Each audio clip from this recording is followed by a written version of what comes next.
Nous allons tenter avec nos invités de vous parler pendant 1 heure de l'emploi local, de la loi, de son application, de ses champs d'intervention, des instances d'arbitrage, mais aussi et surtout de son corollaire, la nécessaire anticipation des besoins et des formations à travers ce que l'on appelle la GPEC, la gestion prévisionnelle des emplois et des compétences qui se mettent en place, ou vont se mettre en place dans les grandes entreprises à venir.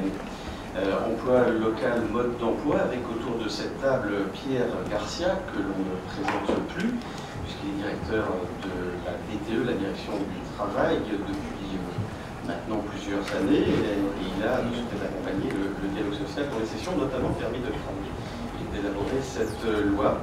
Autour de cette table également Dominique Lefebvre, le président du MEDEF, chargé de l'emploi et de la formation. Il nous parlera notamment de la CPEF, la Commission paritaire pour l'emploi local, dont il est également le président depuis, je crois, à peu près 2 mois. Christine Martinetti-Lutin, qui en 10 ans a travaillé successivement à la DTE-NC, puis à Gourunquel, devenue donc Valais-NC. Elle en est devenue la directrice des relations humaines, et cela depuis un peu plus de 2 ans. Avec vous, nous parlerons notamment GPEC et anticipation des besoins. Enfin, Chantal Franqueur, vice-présidente RH de KNS, qui évoquera une manière un peu plus originale peut-être d'aborder cette gestion prévisionnelle des emplois et des compétences avec une approche très, très locale et un accompagnement fort, notamment, je crois, en tribune. On aura l'occasion d'en reparler dans quelques instants. Interviendront également depuis la salle, s'il le souhaite, Bernard Huil, directeur de l'ADEF, dans quelques instants, Johanna Viard, qui est avec nous également, DRH de Endel, et enfin David Belgilali de la Fédération des entreprises de travail temporaire de Nouvelle-Calédonie, et puis bien sûr les autres invités, c'est vous le public. La salle est comble, il s'est rempli un peu à la dernière minute, mais elle est comble, et donc vous aurez bien sûr la parole pour la deuxième partie de cette émission pour poser les questions à nos invités. Pierre Garcia, cette loi sur l'emploi local a été votée fin juillet 2010 par le Congrès, et elle est légalement applicable depuis fin 2011 et finalement de manière très concrète depuis 2 mois avec la mise en service de la CPEF. Elle n'est bien sûr pas le fruit du hasard, puisque la notion d'emploi local est inscrite dans l'accord de Nouméa. En 2 mots, cette loi, elle était à créer, puisqu'elle était dans l'accord de Nouméa et dans la loi organique de 99. Cette loi, elle impose la priorité systématique et obligatoire à l'embauche locale. Est-ce qu'on peut revenir un peu sur l'histoire de cette mise en place? Je crois que l'histoire est ancienne, puisque on retrouve dans les archives de la DTE une revendication de protection des coiffeurs en 1936, en Nouvelle-Calédonie. Et certains, notamment à Lusoinc, disent que dès le début du XXe siècle, cette revendication a été posée par des travailleurs et par des syndicats calédoniens. Je pense que c'est principalement l'accord de Nouméa qui consacre cette volonté politique de mettre en place un dispositif protecteur du marché du travail, principalement au bénéfice des citoyens. On retrouve ce principe dans la loi organique. Il ne faut pas oublier les débats qui ont eu lieu dans le cadre du pacte social. Le pacte social rappelle en 2000 aussi, cet objectif. Il y a un chapitre qui est consacré à l'emploi, et notamment à la protection de l'emploi local. Et puis, il y a beaucoup d'auditeurs, d'anciens auditeurs, non pas de RFO, mais de sessions de dialogue social dans la salle. Lorsqu'on a démarré en 2006 ces travaux dits du dialogue social, le premier problème qui était posé par ceux qui étaient associés à ces travaux, c'était d'élaborer enfin ce texte sur l'emploi local. Et on peut dire que la loi qui a été votée en 2007, en 2010, a été principalement le fruit de ces travaux du dialogue social, de ces travaux des participants en session du dialogue social qui avaient préfiguré dans un texte très général les principales dispositions du texte. Donc c'est effectivement Dominique Lefebvre, le patronat a participé à cette élaboration, les syndicats aussi. On se souvient, pas qu'ils soient là, mais que Forest aurait peut-être pu en parler au niveau du CKE, mais que ce syndicat avait mis comme préalable sa participation au dialogue social, le début d'une vraie réflexion sur l'élaboration de cette loi. On l'a bien compris, Dominique Lefebvre, cette loi ne ferme pas la porte aux compétences extérieures, mais à compétences égales, on choisit le citoyen calédonien. Est-ce qu'on peut rappeler un peu les critères? Aujourd'hui, on a une définition assez précise du citoyen, puisque c'est donné par l'article 4, je crois, de la loi organique. Et donc on sait que le citoyen calédonien, c'est celui, pour faire court et simple, qui participe aux élections provinciales. Je voudrais compléter la réponse de Pierre Garcia sur l'historique. Il y avait les syndicats de salariés qui avaient une grande préoccupation au début du XXe siècle. Il y a eu aussi l'ancien maire de Nouméa, Roger Larocque, j'ai lu dans les archives du Congrès, qu'il était très préoccupé par l'emploi local. Il dirigeait aussi une grande société de la place, et en tant que dirigeant, il s'inquiétait de l'emploi local. Alors, les chiffres sont trompeurs, hein, puisque je crois que l'Institut de la statistique, enfin l'ISEE, a notamment publié ce chiffre de 84% des emplois en Calédonie qui sont occupés par des Calédoniens au sens citoyen calédonien, donc ceux qui votent au provincial maintenant. Il en reste donc 16% qui ne le sont pas. Quels sont ces trompeurs? Parce que ça paraît énorme, mais est-ce qu'il n'y a pas des secteurs, notamment j'imagine tout ce qui est encadrement, qui sont complètement en dehors de ces chiffres? Tous les secteurs sont concernés parce qu'à un certain niveau d'encadrement, on n'a pas la ressource locale. Donc il n'y a pas un secteur très particulier. En revanche, ce qu'on peut dire, c'est que les entreprises avaient bien commencé à faire de l'emploi local avant cette loi, hein, puisque les chiffres sont là pour le dire, 84%, c'est assez éloquent. Et maintenant, le but de cette loi, en revanche, c'est de vraiment aller plus loin dans la formation de nos jeunes, de nos enfants, en fait, hein, de tous ces citoyens, jeunes citoyens calédoniens en devenir, et de leur apporter la compétence pour que ce soit eux qui soient aux manettes demain de notre pays. Alors, on peut peut-être rentrer dans le vif du sujet, être assez concret. Aujourd'hui, il y a peut-être dans cette salle aussi des employeurs. Il y a beaucoup de jeunes qui sont directement concernés, qui voudraient savoir comment est-ce qu'ils vont être, disons, prioritaires sur un certain nombre d'emplois. Mais très concrètement, pour les employeurs, eh bien, comment ça se passe? Qu'est-ce qu'ils doivent faire aujourd'hui avant d'embaucher? Alors, je sais pas qui peut parler. Je crois que Dominique Lefebvre, voilà. Donc très concrètement, aujourd'hui, vous avez tous vu entre les mains le petit guide que nous avons édité, MEDEF, qui reprend un peu la procédure d'embauche. En fait, la première étape, c'est déjà à l'interne dans l'entreprise de voir s'il y a possibilité de promotion interne, évidemment. Et puis après, de déposer une offre d'emploi au service de placement compétent de la province. Hein, je rappelle, dans le sud, c'est CEF, province nord, c'est Cap Emploi, et province des îles, c'est EPFI. Et puis après, il faut, dans cette fiche que l'on dépose, dans cette offre d'emploi, il faut donner un maximum d'informations, particulièrement le code ROM, puisque nous sommes appuyés sur le code ROM pour définir le tableau des activités professionnelles, qui définit la durée de résidence. Hein.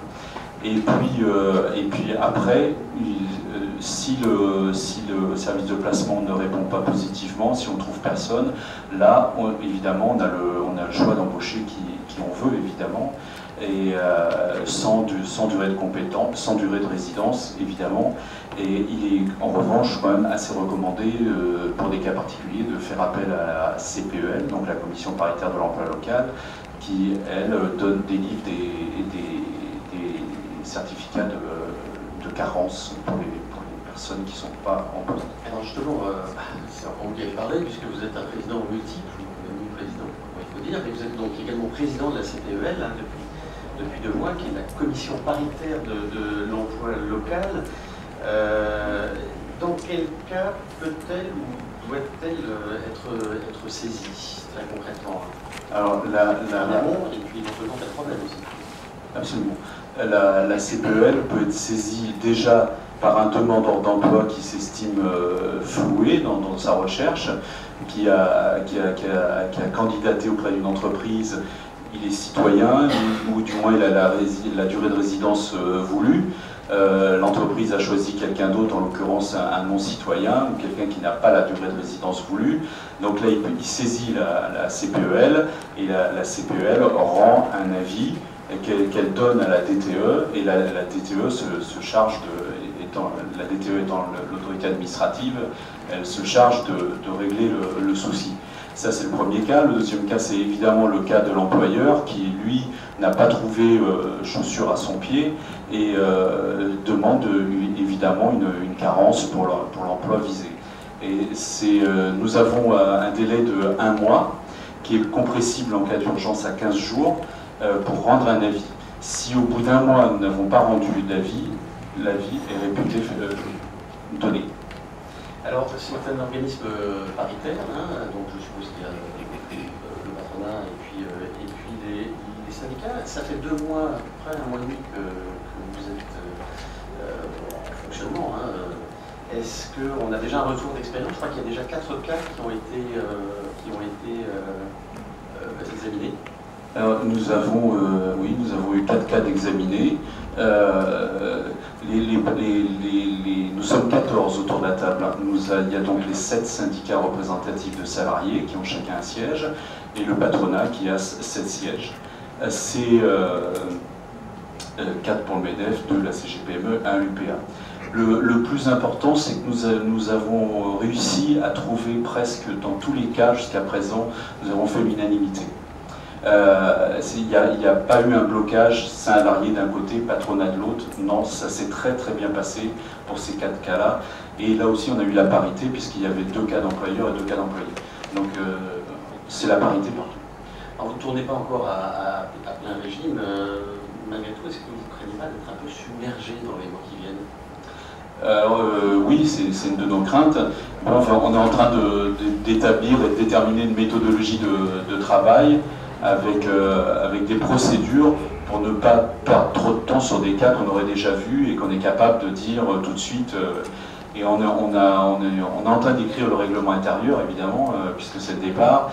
Et dans ce règlement intérieur, on s'est adjoint des suppléants. On a aussi décidé qu'un bureau restreint pourrait prendre des décisions sur des cas particuliers, sur des cas qu'on avait déjà vus.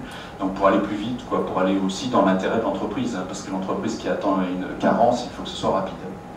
Alors je me tourne vers Yona Viard, responsable des ressources humaines chez Envel. Il y a bien sûr des avantages à recruter localement, et pas seulement sur le plan social, bien sûr, mais peut-être sur l'adaptabilité très très rapide du salarié qui connaît le contexte malgré tout.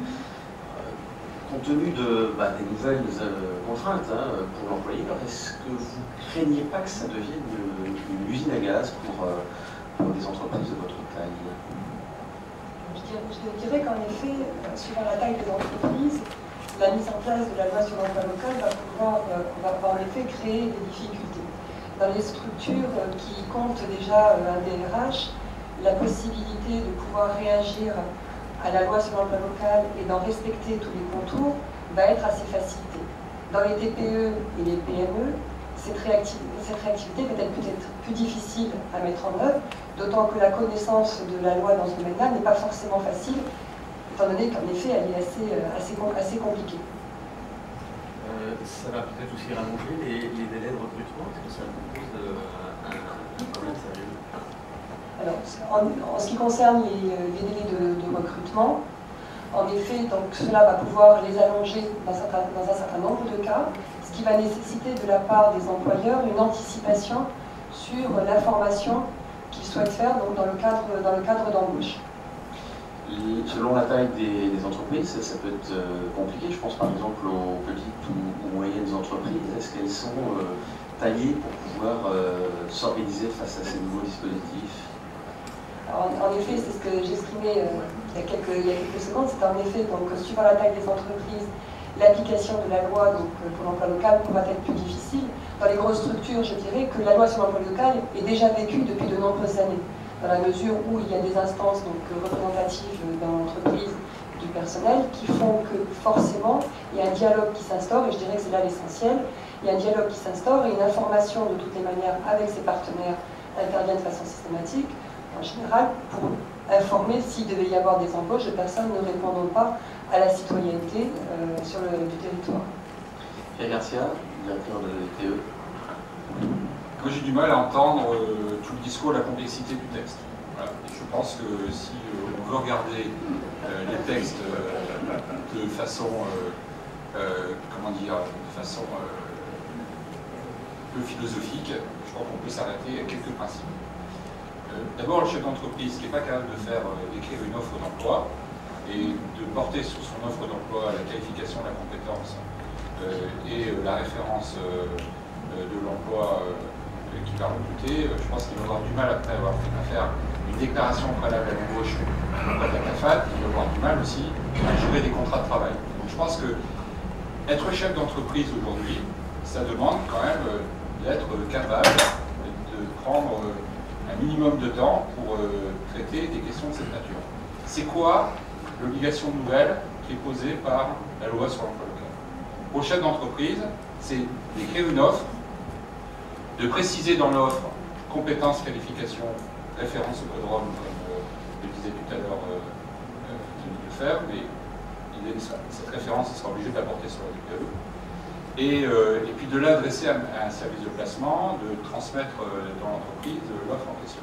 Et puis ensuite, il va recueillir des demandes. Ce qui est très nouveau, là, ce qui est fixé par le texte, c'est que la demande est écrite. De la même manière que l'offre est écrite, la demande, donc la réponse de tout candidat éventuel, est écrite. Et la réponse du candidat doit permettre à l'employeur de déterminer s'il justifie effectivement des compétences et de la qualification requises par l'offre.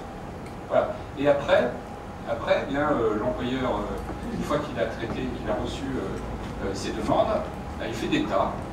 Premier tas, alors il va d'abord trier, enlever ceux qui n'ont pas la compétence et la qualification, il va retenir que ceux qui correspondent à l'offre qu'il a publiée, et la première priorité, citoyen.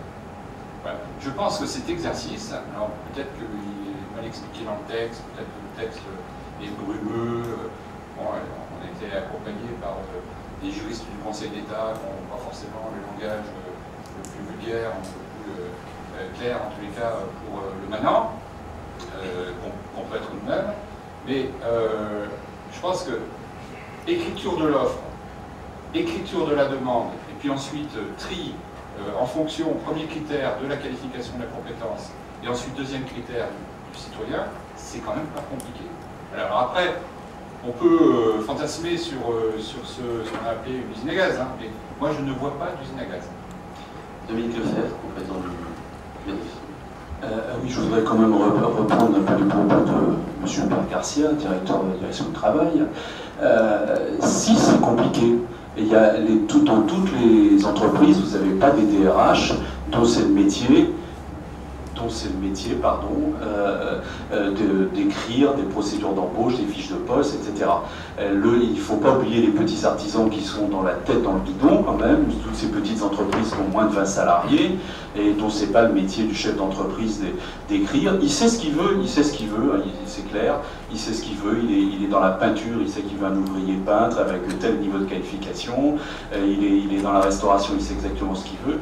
Mais écrire une procédure comme ça, c'est pas son métier. Donc il faut quand même un peu modérer les propos de M. Garcia. Il faut vraiment être très clair, c'est pas très simple pour toutes les entreprises. Dites-moi si je me trompe, il y a quand même un tableau des activités professionnelles qui a été dressé, je crois que c'est un travail de près d'un an, si je m'ai compris, en 2011. Est-ce que cet outil, c'est quand même une aide assez précieuse pour les chefs d'entreprise? Absolument, c'est le fameux TAP, le tableau des activités professionnelles, qui en fait l'ensemble des codes ROM. Il y a 531 codes ROM. Il y en a 90 pour lesquels nous n'avons pas donné de durée de résidence, parce qu'on a considéré que ce sont soit des métiers qui ne nous concernent pas, qui sont exercés par la fonction publique, soit des métiers qui sont exercés par des patentés, ou des métiers qui n'existent pas sur le territoire. En revanche, dans ceux qui restent, on a divisé entre 2, 3, 4 parties des fois certains codes ROM, parce que le code ROM donne une appréciation juste du métier, hein. Mais il y a beaucoup de métiers où il y a des niveaux de qualification différents. Donc là, on a divisé, et à chaque fois, ça a donné lieu à des durées de résidence différentes. Alors c'est un outil précieux, évidemment, pour tous les chefs d'entreprise, mais aussi, c'est pas simple à lire. Pour quelqu'un qui découvre le code Rome, croyez-moi, c'est pas simple. Et nous, il nous a fallu quand même plus de 270 heures de négociation pour aboutir à ce tableau entre partenaires sociaux. Nous-mêmes, au départ, on avait du mal à comprendre ce qui se passait sur ce tableau. Pierre Garcia, une dernière réponse, parce qu'après... Non, mais moi je prétends que remplir une déclaration préalable à l'embauche pour la CAFAT, c'est plus compliqué que d'écrire une offre et de trier des demandes. Et établir un contrat de travail, c'est plus compliqué aussi que d'écrire une demande. Simplement, ça impose une obligation de rigueur. Quand on veut recruter quelqu'un, eh bien là, ce qu'impose la loi, c'est de bien réfléchir à qualification et compétences. C'est une question qui peut-être été traitée un peu à la va-vite antérieurement. Là, ça va obliger à plus de rigueur d'écriture. Voilà. Alors, pour répondre rapidement à M. Garcia, maintenant... Ce qui est le plus compliqué dans le code du travail. Là, je vais répondre quand même très rapidement à M. Garcia. Il faut savoir que toutes les petites entreprises ont un comptable qui se charge de faire la DPAE, qui se charge de faire le contrat de travail éventuellement. Ça, ça faire mais là, c'est quelque chose de nouveau. Il faut respecter ces petits entrepreneurs, à mon avis. David Belgiladi, vous êtes donc le représentant de la Fédération des entreprises de travail temporaire en Nouvelle-Calédonie. Qu'est-ce que ce nouveau dispositif implique dans votre secteur de particulier? D'abord, je pense que le débat, c'est... Je suis pas sûr qu'on vous entende avec le micro. Oui, bien sûr, le débat, c'est l'emploi local, et je pense que cette loi a été élaborée pour favoriser l'emploi local. Et je dois dire que nous, au sein de la Fédération des entreprises de travail temporaire, on n'a pas attendu l'élaboration de cette loi et la communication, puisque depuis que la fédération existe avec ses 5 membres, on emploie entre 75% et 90% de locaux, voilà, en étant à la fois tous présents en province nord et en province sud. Alors cette loi a quelque chose de gros, c'est qu'elle existe. Après, la difficulté de l'appliquer, comme expliquait très bien Dominique Lefebvre, il y a une complexité pour nous, et on le ressent vis-à-vis de nos clients. C'est dans justement le recrutement de ces personnes et cette étape à bien suivre. Alors comme dit très bien Pierre Garcia, c'est vrai que ça paraît simple et facile parce qu'il faut le faire, mais en effet, comme dit très bien Dominique Lefebvre, tous les chefs d'entreprise ne peuvent pas le faire, ils n'ont pas la structure pour le faire. Alors nous, en intérim, on est assujetti aux dispositions de cette loi dans une durée de 3 mois, c'est-à-dire que jusqu'à 3 mois d'intérim, tout se passe comme avant. Au-delà de 3 mois, ça change. Et je dois dire qu'on va commencer à en connaître les difficultés, et notamment dans notre métier, puisque le cœur de notre activité, c'est la réactivité, c'est ce sur quoi nous sommes jugés, et je pense qu'on va perdre un peu en réactivité. Et je pense à toutes les entreprises dans la complexité de la loi, même si elle peut paraître simple dans l'état d'esprit, on comprend, mais dans la procédure et en appliquant de manière pratique, ça reste compliqué pour certaines structures. Alors j'imagine peut-être qu'on va se donner 2 ou 3 ans pour voir comment cette loi et les conséquences de cette loi fonctionnent. Est-ce qu'on peut imaginer une évolution réglementaire dans 2 ou 3 ans? Est-ce que c'est possible? Est-ce que vous l'avez envisagé les uns et les autres? Je ne sais pas qui veut parler. Oui, oui, on a déjà envisagé une avancée du TAP, hein, du tableau des activités professionnelles. On a convenu au sein de la CPEL qu'on pourrait faire avancer une durée de résidence, hein, une durée qu'on avait jugée à 3 ans aujourd'hui. Dans la CPEL, on a une autre fonction dont je n'ai pas parlé tout à l'heure, qui est les préconisations de formation auprès de la direction de la formation professionnelle de la Nouvelle-Calédonie. Et ça, c'est très important parce que si on voit que dans les faits, un métier est excessivement en tension très forte, on fait une préconisation de formation auprès de cette direction de la formation professionnelle qui établit un programme de formation. Et après, une fois qu'il y a le marché, un métier qui peut être en tension à 3 ans, on peut très bien imaginer qu'il passe à 10 ans. Donc évidemment, cette partie-là bougera. Après, de manière réglementaire, je sais pas, je pense que Pierre Garcia va répondre que... Puis c'est la loi qui prévoit dans son dernier article qu'un rapport, qui sera d'ailleurs établi par la CPEL, sera soumis au gouvernement et au Congrès au terme de la 3e année d'application du texte. Merci. Alors, qui dit en priorité à l'emploi local, implique une vraie anticipation des besoins, notamment qualifié donc un véritable effort de formation. Le constat a été plutôt rude en 2010 pour la formation professionnelle, qui va sans doute connaître une révolution culturelle dans les années à venir. Et c'est là où on va donc parler maintenant de gestion prévisionnelle des emplois et des compétences. Je propose que l'on écoute deux témoignages de deux responsables RH mines qui ont deux approches radicalement différentes de la GPEC, chez Valenco et donc chez KNS. Alors pour Valais NC plutôt, Valais NC, Christine Martinetti, vous dites aujourd'hui qu'un effort sans précédent en matière de formation a été fait en 2011. J'ai presque envie de vous dire, il était temps, non? Effectivement, un effort considérable a été fait en 2011. Il a été fait aussi en 2010 et tout au long de la construction. Cependant, c'est jamais assez. On peut toujours faire mieux, on s'attache à faire mieux. Et c'est l'objet de notre projet de gestion prévisionnelle des compétences. On souhaitait être précurseur dans ce domaine. C'est très important pour nous parce qu'on est situé dans le sud. Nous avons des gens, des salariés, des sous-traitants qui sont avec nous depuis longtemps. Et le but, c'était pour nous de faire l'analyse des compétences, ressources existantes sur le site, sur l'ensemble de nos salariés de l'entreprise Valais, mais aussi sur le marché calédonien, et de le rapprocher à nos besoins sur 2, 3, 4, 5 ans. Donc c'est un exercice long, compliqué, qui nous a pris du temps. Tout au cours de l'année dernière, on a partagé avec les partenaires sociaux, ce partage était nécessaire. Et maintenant c'est l'action, c'est le temps de l'action. Il nous appartient de mettre en place le plan de développement d'abord pour nos salariés, de façon à pouvoir être plus compétents, acquérir plus d'expérience sur les emplois, mais surtout de faire le transfert de compétences entre le personnel encore étranger, encore sur notre site. Justement, il y a aujourd'hui, je crois, 1200 étrangers encore sur site. Comment est-ce que vous pensez réduire ce nombre dans un avenir proche pour donner des postes et des fonctions à des calédoniens, notamment des fonctions de managériales, des fonctions d'encadrement? C'était l'objet même, le cœur même de notre gestion prévisionnelle sans pas de compétences. C'est pas, on pourrait dire le contraire. Donc nous avons réfléchi avec l'ensemble des institutions, notamment la direction du travail, mais aussi avec la DFPC, de façon à voir comment on pouvait organiser le transfert des compétences, parce que ce transfert est nécessaire de profiter de l'expérience, du support, du tutorat, du compagnonnage des personnels d'expertise qui sont sur notre site pour accompagner nos jeunes, nos salariés, pour développer leur expérience sur les postes.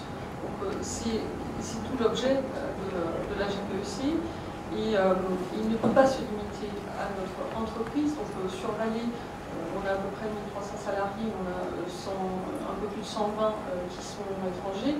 Donc sur Valais, j'allais dire, même si ça peut étonner, c'était presque plus facile d'organiser le transfert de compétences sur les salariés Valais, étrangers versus nos salariés locaux. Ça s'est organisé avec l'aide de nos partenaires sociaux qui ont bien voulu comprendre la démarche et s'engager dans cette démarche. Mais cette démarche ne peut pas se limiter à Valais, elle a besoin d'être mise en œuvre aussi sur l'ensemble de nos sous-traitants. Je crois que dans la salle, il y a quelques beaux exemples de réussite. Et je ne sais pas si... C'est pas vous qui les avez fait venir. C'est pas moi qui les ai fait venir, je constate qu'ils sont là. Et je ne savais pas qu'ils seraient là, mais je pense que c'est important de témoigner qu'il y a des exemples qui marchent.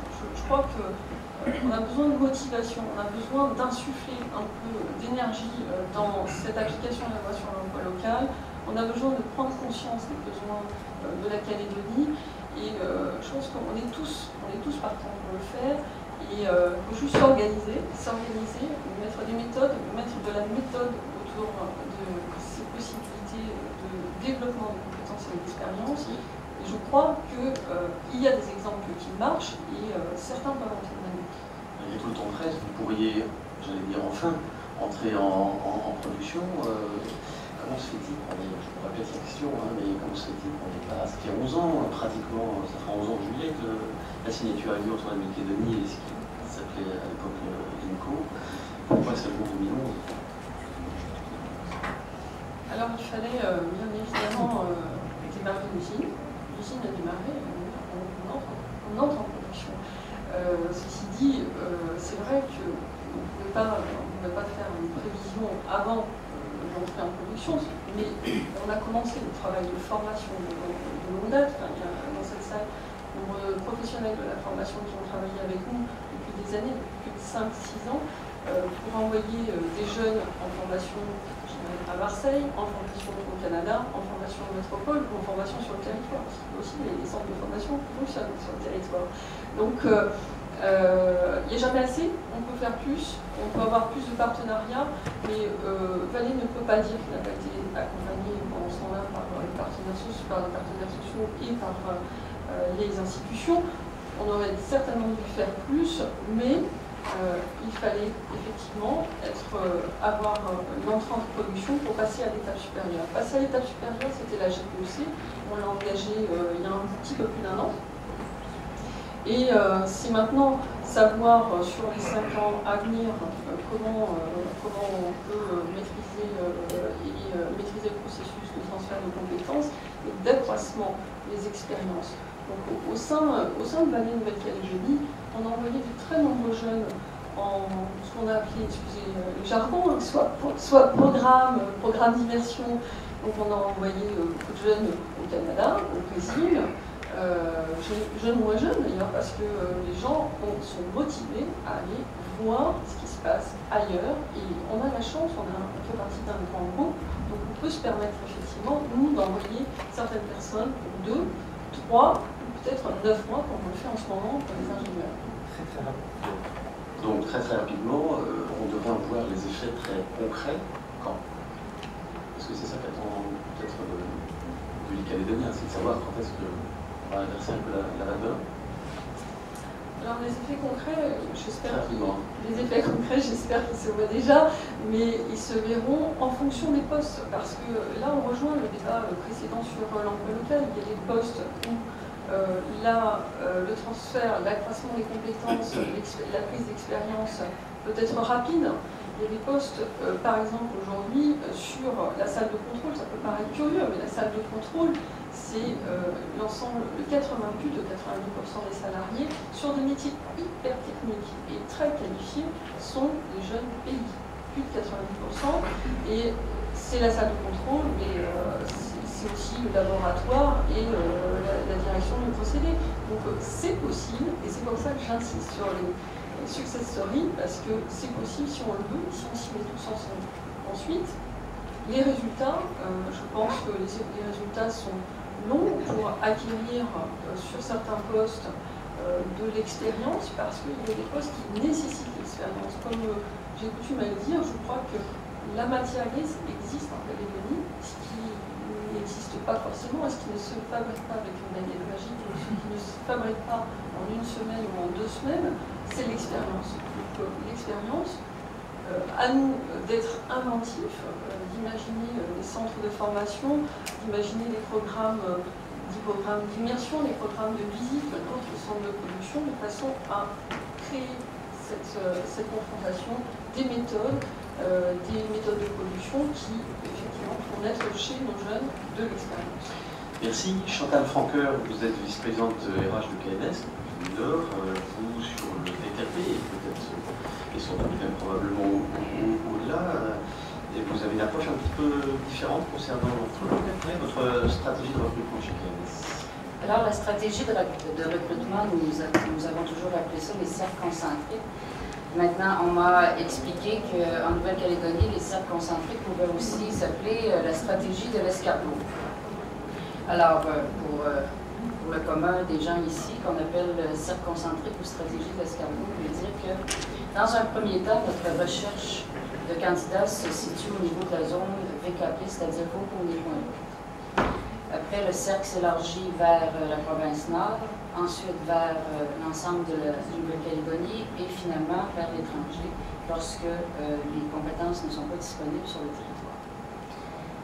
Maintenant, à partir de cette stratégie-là, nous avons mis en place des processus de sélection, évidemment, et nous avons défini au départ la stratégie de GPEC très rapidement, à savoir que nous avions vraiment l'obligation de réussite et nous avions l'obligation de trouver nos gens le plus possible, tout près, le plus près possible du site industriel.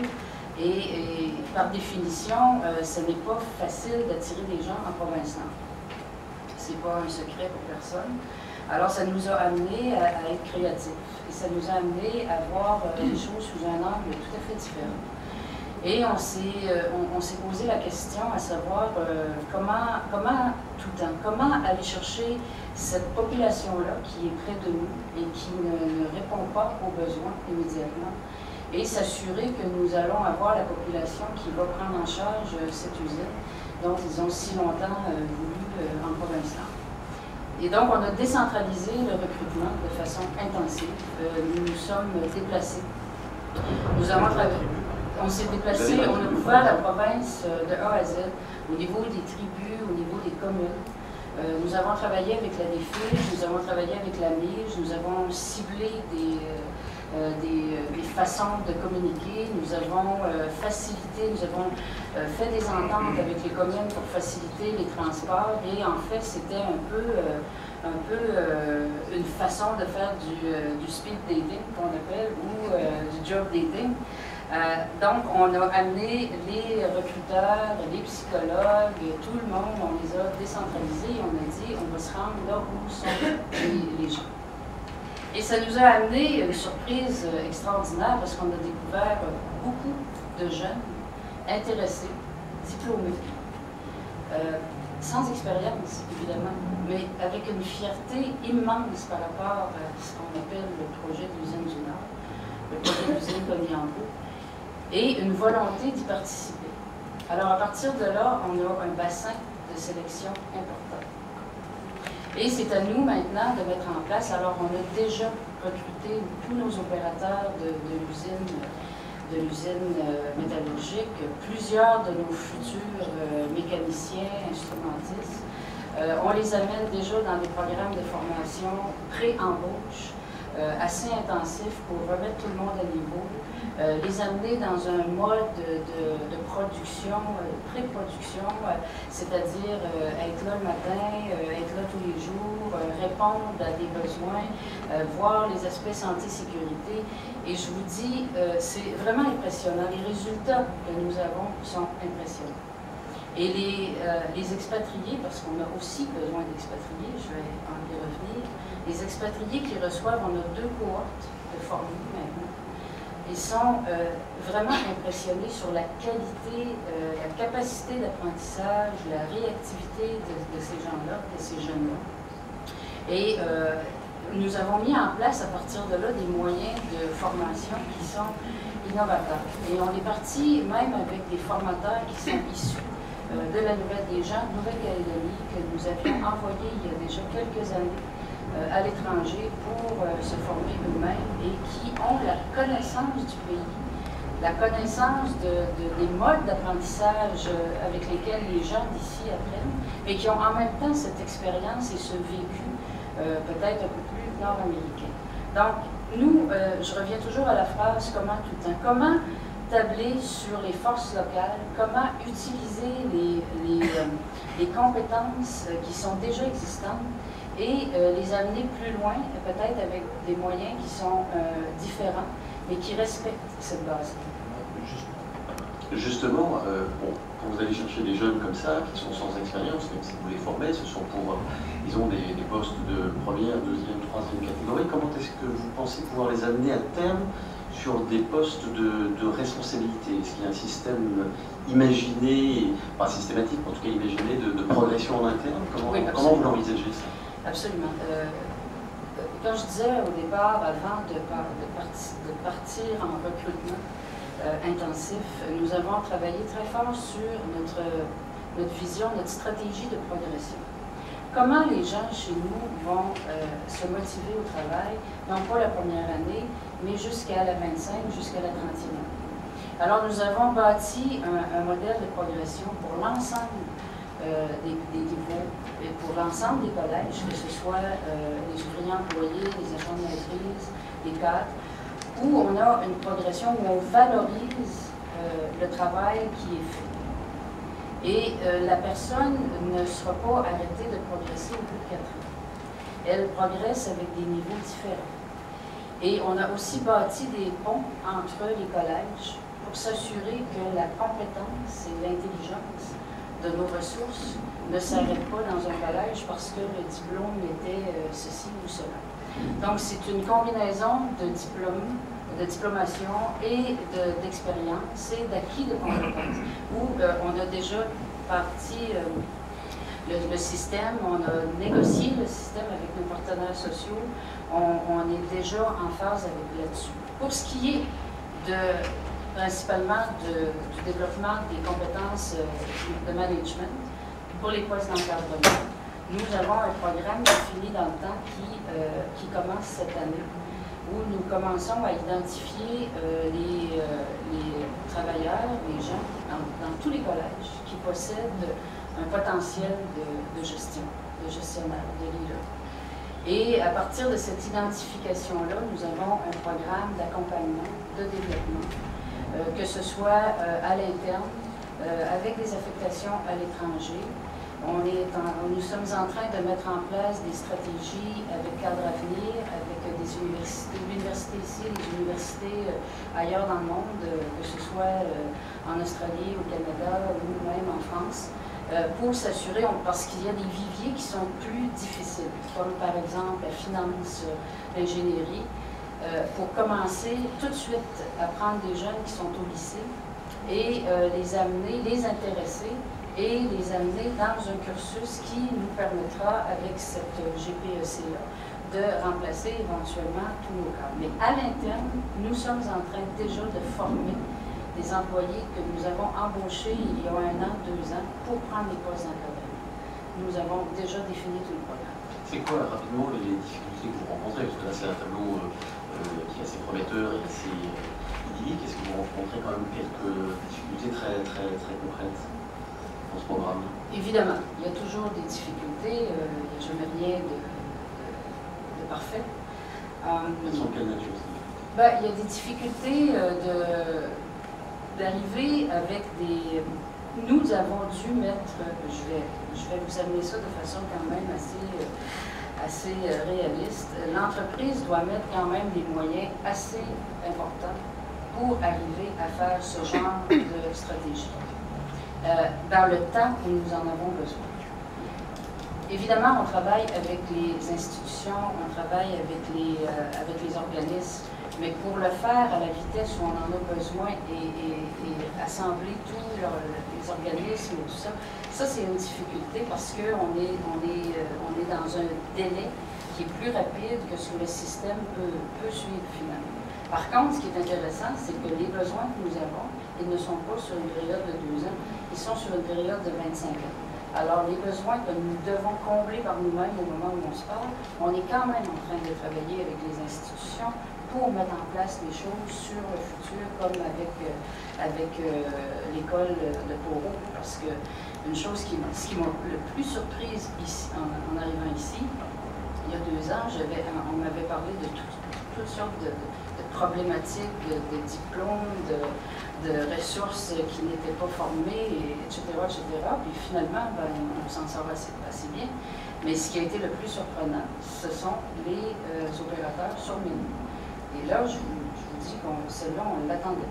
On s'attendait qu'ici, en Nouvelle-Calédonie, c'était l'endroit où on avait de la ressource, et bien c'est l'endroit où on a le plus de difficultés. Alors là, on est vraiment inventif là-dessus.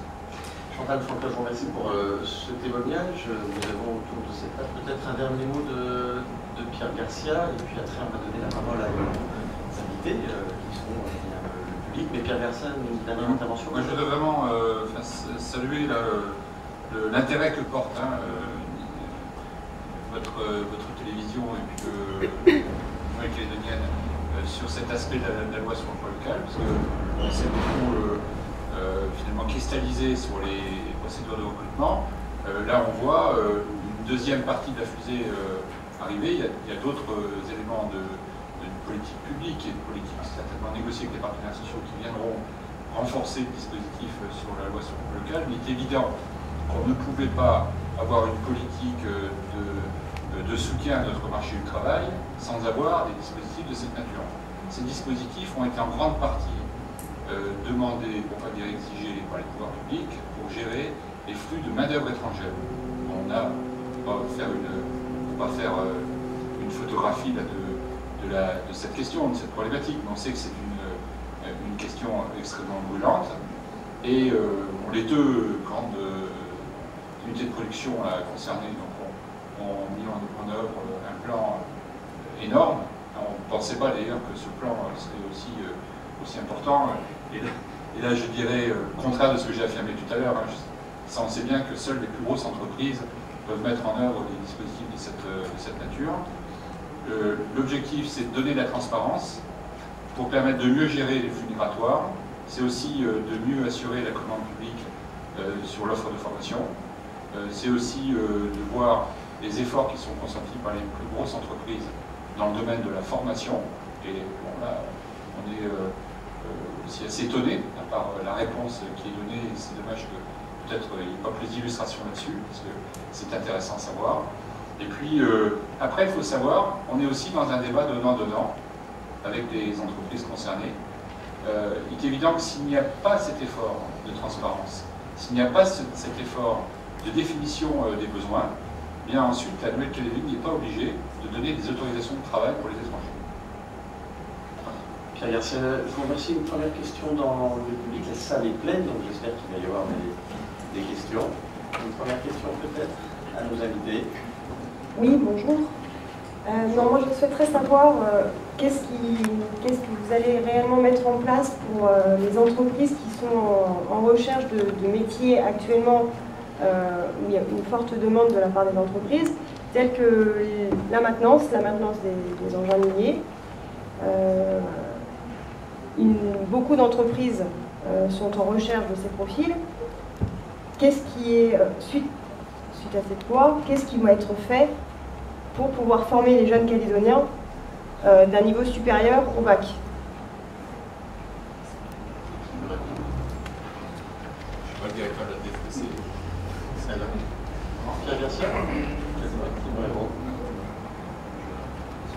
Alors, Dominique Lefebvre, le président du... Donc, je crois que vous avez participé l'année dernière à un forum, un carrefour de la maintenance. C'est un événement qui a été organisé par une association qui s'appelle l'ACTET. Cette association regroupe à la fois des employeurs, à la fois des professeurs, des enseignements. Et le but de cette association, c'est de faire le lien entre le monde de l'entreprise et le monde de l'éducation nationale et de la formation professionnelle. Ce premier carrefour avait très très bien marché. L'aboutissement, c'est que cette année, deux lycées ont répondu et vont démarrer un BTS, je crois, de maintenance. Alors, je ne sais pas si c'est un BTS engin minier, je ne suis pas un technicien de la mine. Mais voilà, c'est le genre de solution qu'on peut apporter, nous, de manière concrète et opérationnelle très rapidement. Maintenant, je vais faire une recommandation à toutes les entreprises. Vous avez tous été reçus un questionnaire de l'IDC l'année dernière, qui était une prospective emploi. Et dans ce questionnaire, on vous demandait, je sais que c'est un peu barbant à remplir, il faut presque une demi-journée pour le remplir, mais il faut y passer du temps parce que c'est la photographie exacte à un instant T de la Calédonie en termes d'emploi. Et de ce constat, on peut démarrer, prévoir des formations. Et enfin, la CPEL, comme je l'ai dit tout à l'heure, fait des préconisations de formation, évidemment, quand elle voit qu'il y a des métiers en forte tension. Donc je pense que c'est ce qui existe à peu près en ce moment. Christine Martinetti, de l'INC. Oui, alors de façon très concrète, pour répondre à votre question, les entreprises comme le nôtre et avec d'autres partenaires, comme je vais citer quand même mon partenaire dans la salle, qui est le CSE Boromine, on met en place des formations, on a mis en place des conventions triennales, notamment afin d'aider, d'accompagner les partenaires comme SAS ou d'autres sur la formation à des métiers très pointus. Alors c'est vrai que je crois qu'on pourrait faire une émission d'1 heure juste sur les métiers de la maintenance industrielle. Ceci dit, je pense que ça nous prendrait beaucoup de temps. Et ce qui est important, c'est que chacun à notre niveau, on prenne conscience qu'il y a un réel besoin. Pour notre compte, on a un projet de création de centre de formation technique sur notre site. Donc ce centre de formation a pour ambition de former à nos métiers valets, mais aussi aux sous-traitants qui peuvent intervenir. Et sans attendre ce centre de formation, les conventions sont possibles avec nos partenaires et les autres entreprises qui travaillent déjà avec nous. Donc vous êtes. Pierre Garcia, Thibault. Oui, moi je voudrais dire là-dessus, ça rejoint la GPEC. La GPEC qu'on souhaite sur ces grandes unités de production, c'est pas une GPEC seulement entreprise. C'est une GPEC qui intègre aussi les sous-traitants ou en tous les cas les entreprises qui ont à intervenir avec l'opérateur entreprise partenaire. Et donc on veut vraiment une GPEC élargie. Donc pour mieux déterminer le besoin. Et au-delà de cette GPEC qui permet de savoir ensuite quelle doit être la commande publique ou privée de formation, ce qu'on souhaite, c'est aller aussi sur faire pousser les entreprises à passer des conventions de partenariat avec vos entreprises pour que vous puissiez construire des politiques, y compris de l'emploi, sur le moyen terme, voire le long terme, et pas à court terme en fonction de contrats d'un an. Eh bien, moi je renchéris sur les propos tenus jusqu'à maintenant et pour rebondir sur ce que dit Pierre Garcia, c'est tout à fait vrai. La GPEC ne peut pas s'inscrire, en fait l'entreprise ne peut pas se désincarner d'une GPEC plus globale. Et c'est tout à fait vrai et c'est la raison pour laquelle, dans le même état que Valais, nous travaillons au niveau de KNS avec les entreprises, avec les communautés. Nous travaillons avec le GSMA, nous travaillons à prévoir cette main-d'œuvre-là parce qu'effectivement, c'est une problématique importante. Nous ne sommes pas rendus au même niveau de production, mais on peut voir à ce jour que si nous n'amenons pas ce débat dans une façon globale, l'entreprise va définitivement vivre des périodes très difficiles parce que nous ne pourrons pas avoir de sous-traitance. Et si on regarde le rééquilibrage, si on regarde la pérennité de projets comme ceux-là, c'est beaucoup plus global que la simple entreprise existante, la grande entreprise. Alors, on est, je crois, dans une bonne voie par rapport à ça. On avance bien. Mais il y a encore beaucoup de développement à mettre en place, il y a encore des façons de faire. Mais ce dont je me rends compte présentement, en avançant dans ces dossiers-là, c'est que la volonté est vraiment intéressante. Et les gens sont très créatifs. Alors, ce qui est important, c'est de ne pas décider en partant que les choses ne peuvent pas se faire. Mais à partir du moment où une idée est lancée, et avec une collaboration de différents intervenants, j'ai vu à chaque fois autour de la table des solutions se mettre en place et concrètement. Alors, ce qui est important, je crois, c'est d'aller de l'avant, c'est de passer dans les actions et par le fait même, les plans se mettent en place et on va y arriver. Mais c'est vraiment pas nécessairement si facile, mais il faut absolument faire. Il faut avoir une vision globale, c'est très important. Il reste 4 petites minutes, donc on a le temps d'entendre encore une question. Oui, bonjour.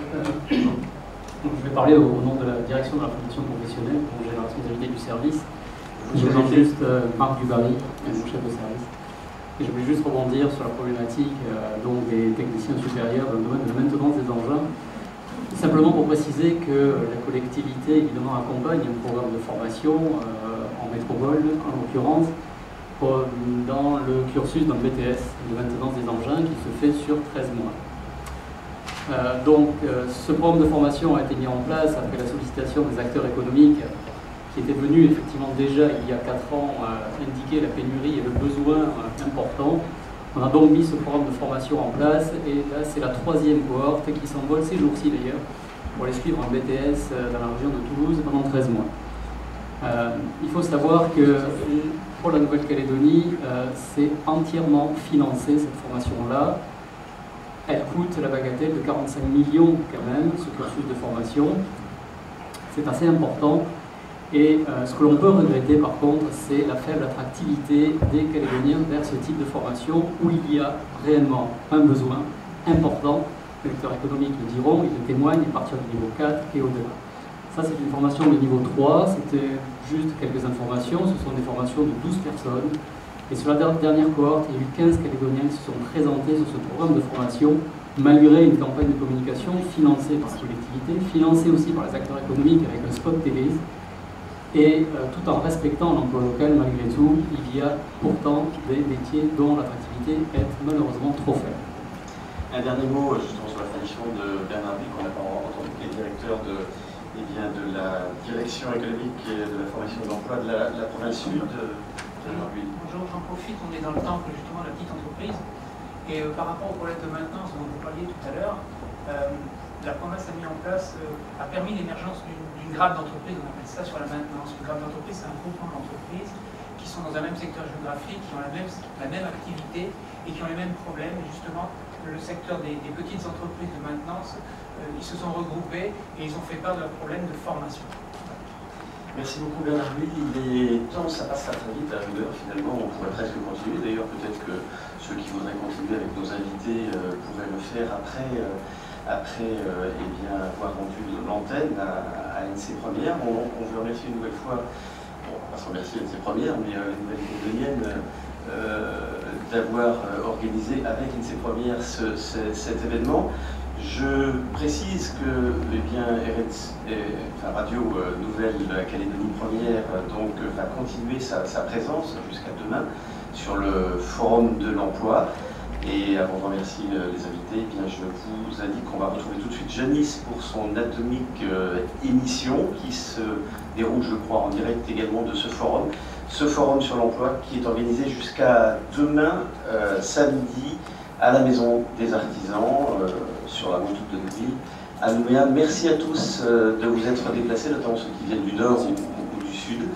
Et puis merci au public d'être venu très nombreux. Si vous souhaitez poursuivre la discussion, on peut le faire, mais hors antenne. Voilà Janice, c'est à vous pour Atomique Émission. Merci. De la Maison des Artisans, très largement, a sollicité nos invités ce matin pour répondre à toutes les questions.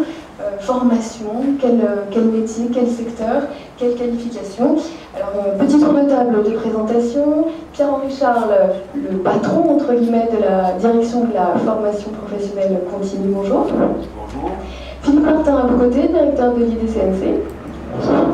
Nous avons également à nos côtés Daniel Delahaye, pour ADECO, qui représente également la Fédération des entreprises du travail temporaire, donc de l'intérim. Bonjour. Et enfin, au bout de la table, Théodore Mohamed, qui est donc chargé de mission à la cellule Cognan et qui nous permettra d'avoir une perspective un petit peu globale sur ce qui se passe dans le Nord et sur la région PKP, et peut-être avec l'idée de faire un peu le tri entre les idées reçues et la réalité du bassin de l'emploi. Alors, bonjour. Bien sûr, j'insiste encore une fois, tous les acteurs du public, le public est acteur ce matin, vous êtes invités à poser vos questions. On va commencer très concrètement avec vous, Philippe Martin. L'IDC a produit une étude, une enquête auprès des entreprises pour essayer de savoir très précisément quelles sont les opportunités de travail sur le marché calédonien. Il y a 132 métiers porteurs qui se dégagent de cette étude. Je vous épargnerai la litanie des 132 métiers, mais globalement, si on essaie de synthétiser un petit peu, quels sont ces bassins d'emploi? Alors, un métier porteur, petite définition, c'est un métier pour lequel il y a plus d'offres d'emploi, on dit plus de besoins que de personnes susceptibles d'occuper ces emplois. Voilà ce que c'est qu'un métier porteur. Donc effectivement, vous l'avez dit, 132 métiers porteurs à peu près en Nouvelle-Calédonie. 2 secteurs se dégagent dans ces métiers porteurs. Le secteur du BTP, avec à peu près 34% des métiers porteurs qui sont dans ce secteur d'activité. Et le deuxième secteur phare des métiers porteurs, ce sont les industries diverses, avec un peu plus de 27%. Alors on va commencer par le concret. Ça c'est le constat, BTP, et puis on a derrière l'industrie et la mine. Pierre-Henri Richard, vous avez la lourde tâche de former les Calédoniens pour qu'on arrive à l'adéquation, la fameuse adéquation entre le besoin et l'offre. Est-ce que finalement cette adéquation est possible? Qu'est-ce qui existe aujourd'hui pour accéder à ces métiers du BTP, à ces métiers de la mine? Alors en fait, nous, on a la lourde tâche d'acheter la formation aux organismes de formation en fonction des besoins du marché du travail. Donc c'est le rôle de la direction de la formation professionnelle continue, qui est une direction du gouvernement. Et donc sur la base des études réalisées par l'IDCNC, sur la base aussi, puisqu'on affine les besoins, sur la base du tableau des activités professionnelles, c'est-à-dire tous les travaux qui ont été faits par la commission interprofessionnelle paritaire d'emploi local et par les rencontres qu'on peut avoir avec les entreprises ou les branches professionnelles, on affine en fait la commande et on passe à un appel d'offres en direction des organismes de formation du territoire ou hors du territoire pour mettre en œuvre ces formations. Est-ce que finalement vous êtes un passage obligé pour le public qui nous écoute et peut-être celui qui assiste aujourd'hui avec un besoin, qui cherche un emploi? Est-ce que vous êtes le passage obligé pour accéder à ces métiers porteurs? Alors, on ne va pas définir le rôle de la DFPC dans ces termes-là. Les passages obligés, c'est les personnes qui sont en contact avec les bénéficiaires, ou en tout cas les personnes en recherche de formation. C'est-à-dire les conseillers en insertion qui travaillent dans les provinces, dans les NIJ, à Cap Emploi, au CEF, au service emploi formation de la province sud, qui travaillent à la MIJ province nord, etc. Et qui travaillent aussi à l'IDCNC dans un service qui s'appelle le IOPS. Et donc c'est ces personnes-là qui sont en charge de rencontrer le public demandeur et de les positionner sur les formations que l'on achète par rapport aux besoins. Donc on est le passage obligé pour l'achat de formation. Une fois qu'on a acheté la formation aux différents organismes de formation, il appartient aux différentes structures d'insertion et de placement d'envoyer les stagiaires sur ces actions de formation. Alors, Daniel Delahaye, pour les entreprises d'intérim, on les a vus très représentés là, dans le forum depuis 2 jours. Absolument, on a été très sollicités. J'ai dit absolument, on a été très sollicités. Quel est votre rôle dans cette adéquation entre l'expression du besoin par les entreprises et puis les chercheurs d'emploi, jeunes ou moins jeunes, qui sont là et qui sont en quête d'un métier? Les demandes nous arrivent en général par les entreprises sur un métier très spécifique, un emploi à pourvoir, un poste à pourvoir plus précisément. Et de l'autre côté, les demandeurs d'emploi ou les candidats ou ceux qui souhaitent changer d'emploi s'adressent à nous pour qu'on puisse les mettre en relation avec ces fameuses entreprises. Alors on a parlé, on va aller dans le concret tout de suite, on a parlé du BTP comme l'un des premiers secteurs phares en termes de métiers porteurs, c'est-à-dire qu'il y a du travail dans le BTP, les entreprises cherchent à embaucher. Quel type d'emploi, soyons très précis, quelle qualification et dans quel secteur géographique, parce que là encore les Calédoniens sont peut-être intéressés de travailler au plus près de leur habitation. Philippe Martin peut-être sur le BTP, en essayant d'être un petit peu précis sur quel métier on trouve aujourd'hui dans le BTP. Alors dans le BTP, on trouve des métiers à la fois avec une faible qualification, comme des métiers à qualification élevée. Donc faible qualification, on a ouvrier en maçonnerie, on a conducteur d'engin, mais on a également des métiers extrêmement avec une qualification très forte, comme par exemple conducteur de travaux, chef de chantier ou ingénieur. Donc c'est très varié dans le secteur du BTP. Les bassins d'emploi, ils sont ceux où il y a l'activité économique, donc évidemment Nouméa, le Grand Nouméa, la province nord avec KNS, faible activité dans les îles, il faut le dire. Donc en fait l'activité se détermine par rapport aux projets qui sont menés, aux projets de développement qui sont menés. Alors aujourd'hui, la conjoncture du BTP n'est pas forcément très favorable. Est-ce que pour autant il y a toujours autant d'emplois dans ce secteur de la Merci. Si vous me posez la question à un moment T, c'est-à-dire aujourd'hui, je vous répondrai qu'effectivement, il y a des besoins qui sont exprimés par les entreprises sur ces différents niveaux de qualification. Mais à aujourd'hui, lorsqu'on présente des profils, les entreprises préfèrent attendre avant d'intégrer. Donc on a un marché qui est très très volatile. Si on se reporte à ce qui s'est passé l'année dernière, effectivement il y avait beaucoup de gens et beaucoup de demandes sur le secteur du BTP. En fin d'année, on s'est aperçu que ces demandes se sont tassées, ou alors les postes à pourvoir ne sont pas pourvus, d'une part parce que les entreprises ne sont pas pressées d'intégrer, et d'autre part parce que les demandeurs sont partis travailler à leur propre compte, plutôt sur de la rénovation que sur des gros ouvrages ou des commandes publiques. Alors la commande publique, il y a le Medipôle qui arrive bientôt. Est-ce que là, on va avoir du coup forcément une tension? Il y a un petit problème de micro, donc ça va bien. Est-ce que le Medipôle peut générer forcément une tension sur le marché du BTP? Et encore une fois, quel type de métier on va rechercher à ce moment-là? Daniel peut-être. Bon, j'ai des problèmes avec mon micro, effectivement. Non, moi, ce que je constate, c'est qu'effectivement, les entreprises nous signalent que d'ici 6 mois, voire 9 mois, ça va être très compliqué pour elles. Elles nous demandent d'ores et déjà de positionner des personnes ou faire des recherches en amont, mais ce qui est absolument impossible, puisque, bon, encore une fois, je vous le répète, on a une population qui est extrêmement volatile et qui passe d'un métier souvent à un autre, et on a plutôt des gens qui sont très très polyvalents. Les emplois ou les qualifications confirmées, elles ne sont pas en recherche d'emploi. Pierre-Henri Charles, sur ce point de la formation dans le BTP, on sent que c'est un point un petit peu épineux. Il y a des besoins et pourtant on n'arrive pas à y répondre. Qu'est-ce qui se passe? Alors on parlera ensuite d'autres secteurs parce que la comparaison est intéressante.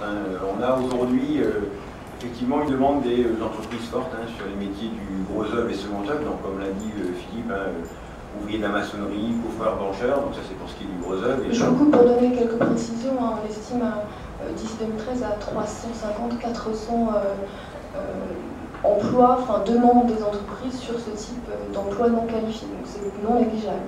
Tout à fait, tout à fait. Et donc sur le niveau 5 aussi les métiers du second œuvre, c'est-à-dire les plombiers, les plaquistes, les peintres, etc.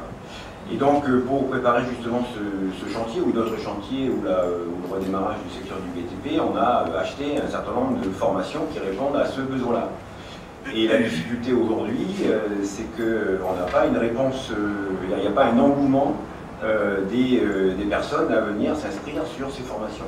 Alors, autant sur les conducteurs d'engins du 7e C de Corot, on a une liste d'attente de 2 ans. Autant sur des plaquistes, des plombiers, des coffreurs brancheurs, on a des stages de 12 personnes qui doivent démarrer prochainement et pour lesquels on a 3 stagiaires d'inscrits. On va prendre la balle au bon, soyons très concrets pour des auditeurs ou des personnes qui seraient intéressées pour ce type de formation, même si apparemment elle n'est pas spécialement attractive ou recherchée pour l'instant. Comment on s'inscrit? Quelles sont j'allais dire la durée de formation et les contraintes qui peuvent aller avec cette formation? Alors l'inscription, elle commence par un geste simple, prendre son téléphone et appeler le 05 0709, l'appel est gratuit. 05 0709. Voilà, donc, et à ce moment-là, un conseiller dont a parlé Pierre-Henri tout à l'heure prendra en charge l'appel et la personne pour l'amener vers la formation. La formation, elle dure, c'est en fonction évidemment du niveau recherché et de la complexité de la formation. Il faut savoir aussi que les demandeurs d'emploi, lorsqu'ils sont en formation professionnelle de la Nouvelle-Calédonie, sont indemnisés. C'est une formation qui leur... À quelle hauteur? Alors 80% du SMG, je parle sous le contrôle de Pierre-Henri, ça c'est sa partie. 80% du SMG pour des stagiaires qui ne sont pas hébergés et 50% pour des stagiaires, 40% pour des stagiaires qui sont hébergés. Donc on est entre 60 000 et 120 000 francs à peu près d'indemnisation pendant la formation. Exactement. Donc, et dans des secteurs porteurs, il est évident que l'insertion professionnelle est en général à la clé. Théodore, Pierre-Henri Charles, je voulais juste compléter ce que vient de dire Philippe, donc le numéro vert, mais aussi quand on est dans l'intérieur ou dans les îles, c'est de prendre contact avec le conseiller en insertion et en information le plus proche qui lui mettra la personne en relation avec la cellule de l'IDCNC. Alors on sait bien aussi que la difficulté pour les stagiaires qui viennent, forcément qui ne sont pas sur Nouméa systématiquement, que l'hébergement, le transport et l'indemnité sont un facteur de réussite ou une difficulté pour que les gens puissent s'inscrire. Donc on essaye d'avoir une prise en charge globale de la personne, c'est-à-dire la restauration, l'hébergement et le transport. Donc ça, on le gère avec l'organisme de formation qui met en œuvre la formation citée. Théodore Moyamat, donc je le rappelle, de la cellule Cognambo. Donc vous avez vraiment une vision sur la zone VKP. Sur ce secteur du BTP, on a forcément l'usine qui doit drainer un certain nombre d'emplois. Est-ce que là aussi, il y a encore aujourd'hui, à l'heure où nous parlons et pour les prochains mois, des besoins? On a fait réaliser par la cellule BTP, en fait, la cellule du bâtiment, une étude prévisionnelle sur les besoins en 2012, prévisionnelle de production sur les marchés publics et les emplois qui sont liés. Effectivement, une grosse demande en matière de bâtiment, qui fait ressurgir des besoins en gros œuvre de l'ordre de 200 personnes, etc. À aujourd'hui, 200 personnes sont recherchées sur le Nord. Voilà, pour faire du bâtiment essentiellement. Donc voilà, et sans compter le second œuvre qu'on disait avec Henri tout à l'heure, donc il y a effectivement une forte demande qu'on n'est pas sûr de pouvoir répondre parce qu'effectivement, on manque de manœuvre sur la fondation ou sur le BKP en général. Les entreprises étant le plus souvent occupées ailleurs, effectivement, et occupent des marchés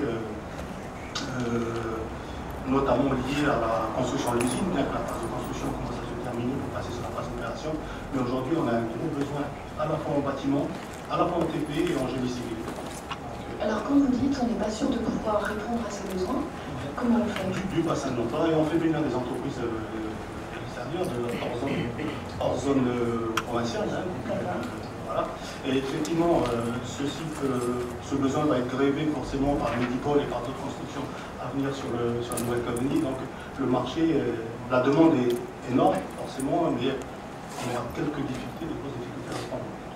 Une question quand même encore sur le BTP. Est-ce que les femmes peuvent elles aussi prétendre à ces métiers-là, j'allais dire, de la même façon, sachant que face au chômage, le chômage est encore un peu plus féminin que masculin aujourd'hui. Est-ce que là, il y a des opportunités, j'allais dire très sincèrement et très concrètement? Pierre-Richard. Oui, je vais répondre, puisqu'on se regarde tous là. Donc, depuis maintenant 4 ans, le gouvernement et le BTPNC a préparé cette année pour informer ou en tout cas communiquer sur l'accessibilité des femmes aux métiers dits masculins. Donc aujourd'hui, à part quelques métiers qui restent encore masculins compte tenu des difficultés, on va parler des métiers de la mer, des matelots à la pêche, des choses comme ça, parce que ça nécessite des aménagements particuliers sur les navires. Mais sur les métiers du BTP, je pense qu'on a suffisamment communiqué pour essayer de faire comprendre aux femmes et aux filles qu'elles étaient les bienvenues dans ces secteurs-là. Alors le BTP, est-ce que peut-être dans la salle s'il y a des questions ou des réactions, n'hésitez pas. Anne-Marie, il suffit de faire voilà, un petit signe à Anne-Marie et qui vous tourne le micro. Patrick Cotin, donc, qui est responsable de la formation à la CCI, vous souhaitiez réagir? Oui, bonjour. Effectivement, Pierre-Henri Charles avait dit les formations dans le BTP au regard de la commande publique.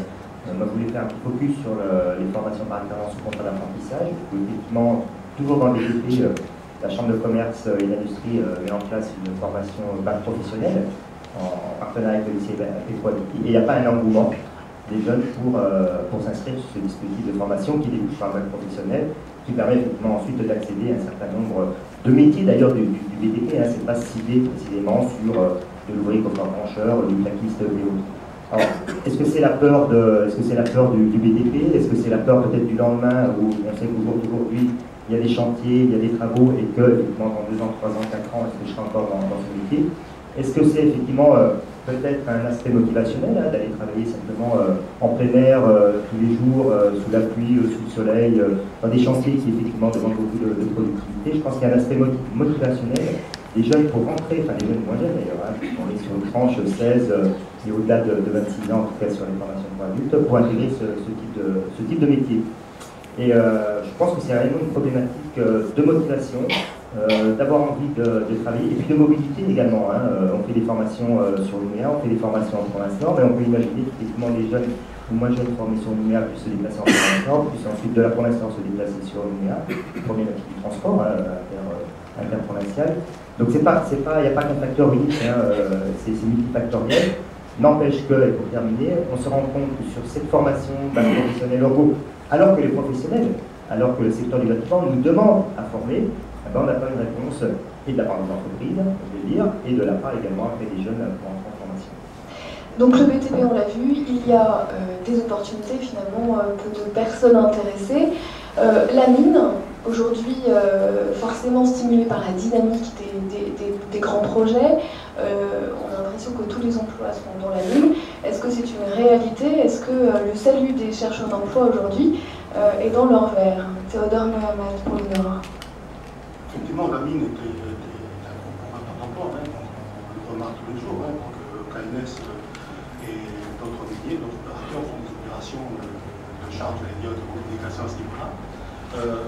Bien entendu, il n'y a pas que la mine, hein, forcément, donc si on part du principe que le développement économique s'auto-alimente finalement sur l'espace BKP, pour l'instant a fait le choix d'accompagner ce même développement économique en mettant en place des infrastructures publiques.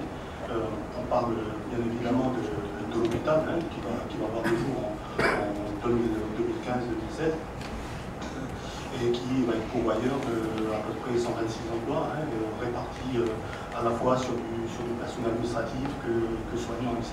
Nous avons également... Quel type, pour être très précis, parce que je pense que l'information peut intéresser, l'hôpital, c'est quel métier, quelle formation, et finalement, on parle de 2013, il n'est pas trop tard peut-être pour des jeunes pour se préparer, pour avoir ce type d'emploi comme objectif. Qu'est-ce que vous proposez aujourd'hui pour amener les gens du Nord sur ces emplois? Au niveau de l'hôpital, donc le scope n'est pas encore terminé, mais effectivement on a identifié, c'est-à-dire l'éventail des métiers et d'activités qui sont prévus en emploi, en activité sur l'hôpital, donc ce n'est pas encore véritablement terminé. Simplement on a un petit visuel à savoir à peu près, on va dire au niveau de l'administration, donc ça va nous amener entre le directeur et la secrétaire à peu près pour 5 emplois. Ensuite, au niveau du personnel technique, je suis en France Belge parce que c'est important, donc des services techniques, donc 7, hein, donc ceux qui vont s'occuper de tout ce qui est maintenance, etc. Et ensuite du personnel soignant à peu près 92, entre le manipulateur radio et évidemment les aides-soignants, les infirmiers, etc. Et bien entendu le personnel médical avec les chirurgiens et les personnes. Mais on n'a véritablement pas encore arrêté la liste officielle des activités. Hein. 92 emplois donc, dans le médical, oui. C'est un volume important. Est-ce qu'à aujourd'hui, à votre connaissance, c'est une vraie opportunité, c'est-à-dire pour les jeunes d'aujourd'hui, de se former là-dedans, ou est-ce qu'il y a déjà, c'est-à-dire suffisamment d'infirmiers, suffisamment d'aides-soignants pour pourvoir à ces futurs emplois? Alors, malheureusement, il n'y a pas assez d'infirmiers, pas assez d'aides-soignants. Peut-être heureusement pour les jeunes qui nous écoutent. Voilà, tout à fait. Donc, pour pouvoir pourvoir ces emplois, c'est le moment de se préparer. Manipulateur radio, on n'en a pas beaucoup. On n'en a pas du tout. Hein. Et effectivement, donc aujourd'hui, au niveau de la province Nord, pour ce qui s'agit des idées des infirmiers du Conseil d'État, on mène une étude de prospective hein, pour voir comment on peut évidemment pourvoir ces emplois-là. La province Nord a de son côté organisé le recrutement de ces infirmiers diplômés d'État en mettant en place des pré-concours hein, donc, sur le lieu de formation de Tours. Donc voilà, et aujourd'hui on arrive à de bons résultats donc, qui avoisinent à peu près les 12 à 13 infirmiers qui sortent de l'école d'infirmiers d'origine de la province Nord, qui sortent de l'école d'infirmiers de l'IPS. Voilà, donc ce sont des. Mais on est loin du compte, on a encore besoin pour alimenter nos structures. On va revenir vers vous parce que je crois qu'il y a d'autres possibilités d'emploi, mais Philippe Martin, sur cette formation particulière là, sur les métiers médicaux, quelle est la capacité de la Nouvelle-Calédonie à former pour répondre à ces emplois? Autrement dit très clairement, est-ce que les jeunes, moins jeunes qui aujourd'hui seraient intéressés pour ce type de profession doivent envisager d'autres parcours que la formation locale?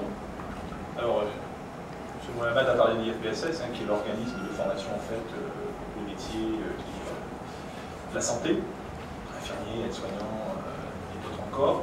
Sa capacité a été doublée, d'accueil a été doublée, mais ça reste vraisemblablement insuffisant par rapport aux besoins du pays. Donc il y a effectivement effectivement d'autres possibilités qui sont de se former à l'extérieur de la Nouvelle-Calédonie, en métropole, hein, parce que en plus c'est un métier qui est réglementé, le métier d'infirmier. Et je sais que la province des îles a développé d'autres opportunités avec d'autres pays européens, la Belgique, je me souviens, pour acquérir cette qualification d'infirmier. Donc évidemment, si localement l'outil de formation est saturé, il y a toujours la possibilité de partir à l'extérieur pour se former sur ces métiers, sur ces niches. Daniel Zeller, vous souhaitiez compléter peut-être? Oui, je souhaitais intervenir sur ce volet parce qu'au-delà de la formation, il y a également l'expérience. On s'aperçoit quand même que les entreprises font de gros efforts pour intégrer des jeunes ou pour intégrer des jeunes diplômés. Mais malheureusement, il faut quand même un minimum d'expérience pour pouvoir être compétitif et productif, ou en tout cas pour que l'entreprise le soit derrière. Donc les entreprises n'ont pas toute la capacité de n'intégrer que des jeunes par rapport aux commandes qu'elles ont de la part de leurs clients. Pour avoir un panorama géographique un petit peu complet sur toujours ces métiers de la santé, est-ce que ça peut être aussi des métiers porteurs dans une certaine mesure sur les îles, sur la côte est? Philippe Martin. À vrai dire, je n'ai pas d'informations précises à ce sujet, mais là, comme pour le BTP ou comme pour d'autres métiers, où sont les centres qui ont besoin de ce type de métier? Ce sont les centres hospitaliers, qu'ils soient provinciaux ou territoriaux, des dispensaires également. Mais il y a aussi d'autres activités qui ne sont pas liées aux infirmiers, mais ce sont les auxiliaires de vie, qui sont des métiers du social, qui sont à la limite du sentier du social, de la personne, qui là vont, à mon avis, dans les prochaines années, avoir un fort développement et sur l'ensemble du territoire. Il se trouve néanmoins, donc je ne voudrais pas créer d'engouement, voilà, il se trouve néanmoins que beaucoup de femmes au chômage sont qualifiées dans ce type de métier. Donc il y a un stock, j'allais dire, pardonnez-moi l'expression, mais il y a un stock de personnes qui sont susceptibles d'occuper ces métiers dans les prochaines années. Donc je ne pense pas que ça deviendra rapidement un métier porteur. Daniel Delay, je vous vois acquiescer. Là, on parle des métiers de la petite enfance, des métiers justement pour s'occuper des personnes. De quel métier parle-t-on vraiment derrière cette appellation aide à la personne? Je crois que l'aide à la personne est un domaine qui est large. Philippe Martin parlait des auxiliaires de vie.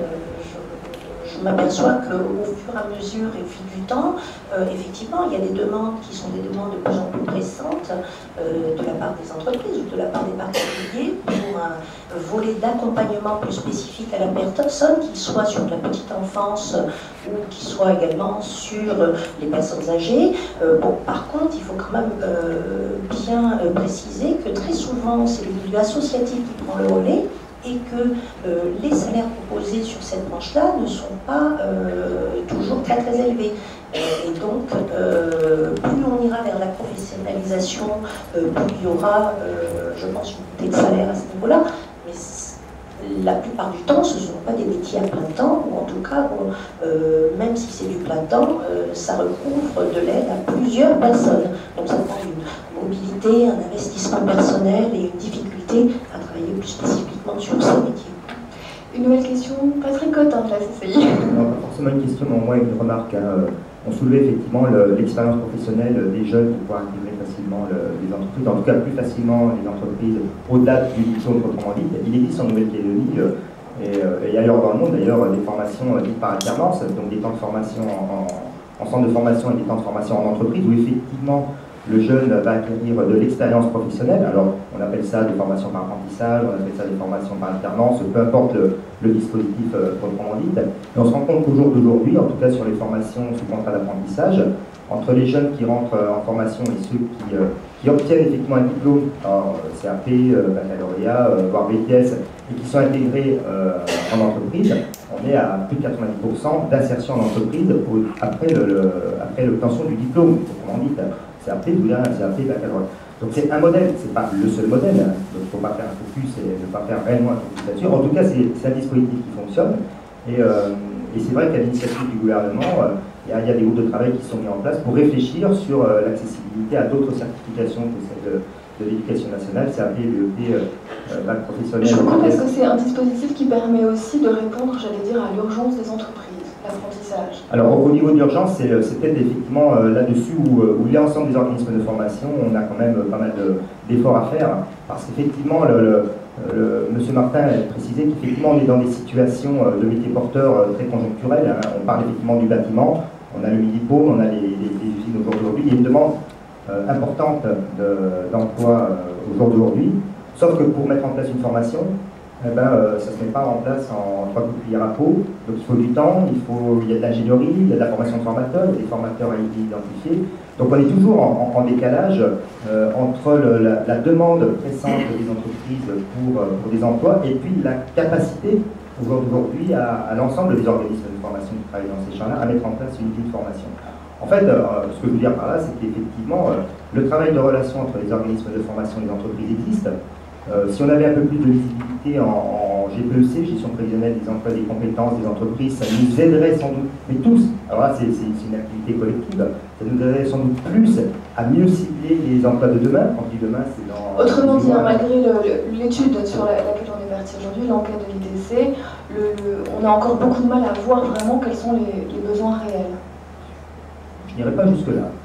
Beaucoup me paraît trop fort. En tout cas, il y a des difficultés dans un certain nombre de métiers à effectivement avoir une visibilité à moyen terme. Quand je dis moyen terme, c'est 1 an, 2 ans. Donc vous voyez, c'est le terme moyen. Et puis après à long terme, effectivement, on est sur une autre problématique. Et effectivement, le travail de réseau existe.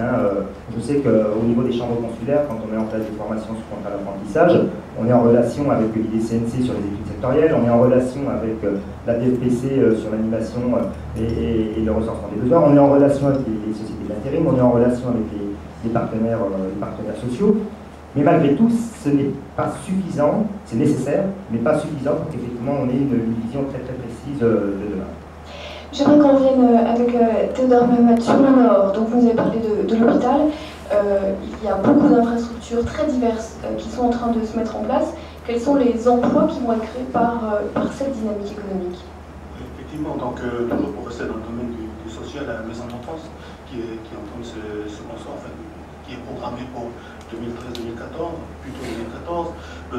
Et je voudrais faire simplement un focus particulier sur le métier d'assistant socio-éducatif. Aujourd'hui, pour la maison de l'enfance, on recherche 13, par exemple. Métier. Quel profil aujourd'hui, quel profil, quelle qualification il faut pour être animateur socio-éducatif? Donc c'est une formation, c'est 3 ans après le bac. C'est 3 ans après le bac. Donc ça se prépare? Ça se prépare. On n'en a pas sur le territoire, on est obligé de faire venir des expatriés. Il y a des jeunes qui sont en formation, mais pas assez, qui sont de métropole. Et ça sera sans doute un axe à explorer pour justement pouvoir leur emploi dans les années à venir. Là encore, il faut partir. Là encore, il faut partir, effectivement. Donc la formation n'existe pas, n'est pas dispensée sur le territoire. D'autres appels comme ça très précis parce que c'est de la formation utile? Oui, tout à fait. Donc on rechercherait également, toujours pour la maison de l'enfance, donc des moniteurs éducateurs. Donc on en a très peu. La population de moniteurs éducateurs sur le territoire a tendance à vieillir. Et effectivement, la formation du moniteur éducateur qui est dispensée par l'IFPSS, effectivement, c'est une formation en interne finalement, donc qui n'est pas ouverte, arrêtez-moi si je me trompe, qui n'est pas ouverte à l'externe. Donc effectivement, c'est surtout des perfectionnements, des montées en compétences, mais aujourd'hui, il faudrait sans doute pouvoir le proposer à du personnel externe. Et là, quel bagage il faut pour accéder soit à une formation, soit directement à la profession? Le bac suffit pour entrer. Il faut quand même le bac. Il faut quand même le bac, effectivement. J'aimerais quand même qu'on en vienne un peu au secteur de la mine, parce que, on l'a dit, c'est toujours l'actualité et c'est un grand pourvoyeur d'emploi. Justement, derrière la mine, le nickel, quels sont les métiers, quels sont les profils recherchés? Là, je m'adresse à nos interlocuteurs qui sont à la table, mais je sais que les mineurs sont très présents dans la salle aussi. Là, très concrètement, dites-nous quels sont vos besoins à très court terme, à moyen terme, et sur quel type de poste. Il y a la mine, il y a l'usine, il y a l'administratif, j'imagine. Qui est-ce qui souhaite répondre à cette question? Jannick Maneté-Moore pour KNS. Alors, on ne vous entend pas, il va peut-être falloir appuyer sur le bouton. Bonjour. On vous entend. Donc, oui, bonjour, Jeannick Mantemour, donc je suis chef du département de maintenance pour l'usine Bouillon-Nickel. Donc, en fait, les métiers qui sont recherchés actuellement, moi je parle principalement au niveau de la maintenance. Donc, bien sûr, des mécaniciens industriels, des électriciens instrumentistes industriels. Une des professions dont on parle un peu moins et qui n'est pas en fait un parcours de formation, c'est le métier de planificateur. Donc, j'explique brièvement. Le planificateur, c'est la personne qui va préparer le travail pour la réalisation des activités de maintenance. Donc on a parfois tendance à appeler ça un préparateur dans le cadre de Cognongo. C'est vraiment toute l'évaluation de l'intervention à réaliser au niveau de la maintenance. Donc ce profil-là, il n'existe pas en formation. Un planificateur, en général, son programme d'évolution, c'est un technicien mécanique ou électricien qui va évoluer au sein de l'entreprise pour devenir, par son expérience professionnelle, un planificateur. Là, très précisément, quel volume d'emploi, combien de personnes vous recherchez? Est-ce que la formation en interne est possible ou est-ce qu'il faut venir avec le bon diplôme, le bon bagage? Alors, les planificateurs, on en recherche, bon, il y en a à peu près à tous les niveaux. Là, j'ai parlé de la maintenance et d'installation fixe. Il y a également la maintenance, planification sur les engins mobiles. Donc vous avez des planificateurs à différents niveaux dans l'entreprise. Ce sont en général donc, des niveaux, et comme je l'ai expliqué, c'est une évolution en interne qui se produit, puisqu'on ne trouve pas ces formations à l'extérieur. Donc on part sur un technicien et puis on le fait évoluer au bout de 5-6 ans vers le métier de planificateur. Et donc, je dis planificateur maintenance mine, planificateur maintenance industrie, on en recherche à peu près une dizaine, une quinzaine de tous les besoins de l'usine. Ah, aujourd'hui. Est-ce que c'est le type d'emploi, pour encore une fois des jeunes qui nous écoutent et qui seraient dans une démarche de formation, qui sera encore porteur, notamment chez vous, d'ici 2, 3 ou 4 ans? Alors c'est effectivement c'est des métiers d'évolution, c'est-à-dire que là j'ai parlé de l'évolution du technicien vers un planificateur peut ensuite évoluer vers une position d'encadrement pour devenir contremaître maintenance sur une usine. Donc ce sont des métiers qui sont toujours finalement ouverts dans une entreprise, il y a toujours une évolution qui se produit, donc il y a toujours des métiers ouverts. Je dirais que la formation de base actuellement qui est la plus intéressante pour un planificateur, c'est par exemple d'abord un BTS, puis ensuite d'être généralement formé en interne pour acquérir les compétences de base de planificateur. Je voudrais que Dominique Marini, qui est derrière vous, qui est le directeur des mines de la SLN et qui acquiesçait de la tête, nous parle également des besoins de la SLN. On connaît le contexte, on va dire, de la SLN qui est globalement sur les volumes, qui n'est pas en train d'embaucher, mais qui a des besoins spécifiques. Quels sont vos besoins aujourd'hui? Et est-ce que, là encore, sur la problématique de la formation, vous avez des réponses ou vous êtes confrontés? Alors, deux choses. Bonjour, tout d'abord. C'est pas Dominique, c'est Daniel. Pardon. C'est pas grave. Et merci à Madame Manoté, vous avez montré deux choses. Je vous ai répondu à votre question. Il y a des femmes, on a besoin de femmes partout. Il y a des postes de maintenance, des postes importants de responsabilité à toutes les échelles de l'entreprise. Pourquoi a-t-on besoin des femmes? Ça m'intéresse. Ah, pour plein de choses. Sur ces postes-là, parce que c'est un appel, c'est-à-dire qu'elles ont peut-être des qualités que vous recherchez particulièrement. Fondamentalement parce qu'on manque de manœuvre. Premièrement. C'était pas la réponse que j'attendais. Deuxièmement, pour une autre raison, c'est qu'effectivement, nous avons maintenant on a beaucoup travaillé avec des gens qui sont là à votre table pour intégrer les femmes dans le Nord, et nous avons maintenant beaucoup de conducteurs d'engins. Nous commençons à avoir des maintenanciers qui sont des femmes, et le comportement, je dirais, vis-à-vis de l'outil et vis-à-vis des respects des règles est bien supérieur chez la jante féminine que chez la jante masculine. Je répéterai pas, mais tout le monde. Ah non, mais vous pouvez dire à votre homme. Donc il n'y a pas de souci, en général on respecte les femmes, respectent beaucoup mieux les règles, et du coup on a des engins qui sont mieux entretenus, qui sont mieux conduits, on a, c'est vrai, mesdames, on a des règles qui sont respectées, des règles de sécurité, clairement, qui sont souvent mieux respectées, mieux comprises. On est moins stockman quand on est nana, on fait moins de rodéo dans le Nord à Wegwat le message est passé. que d'autres, on va dire. Donc on a vraiment besoin, et c'est un vivier important.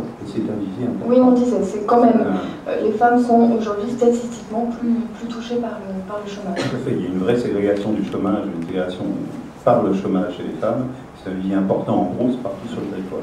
Alors juste avant de rebondir sur ce qu'a dit Mme Manoté, je voudrais remercier ici la DFTC pour tout ce qui est en train d'être fait en termes de BTS maintenance.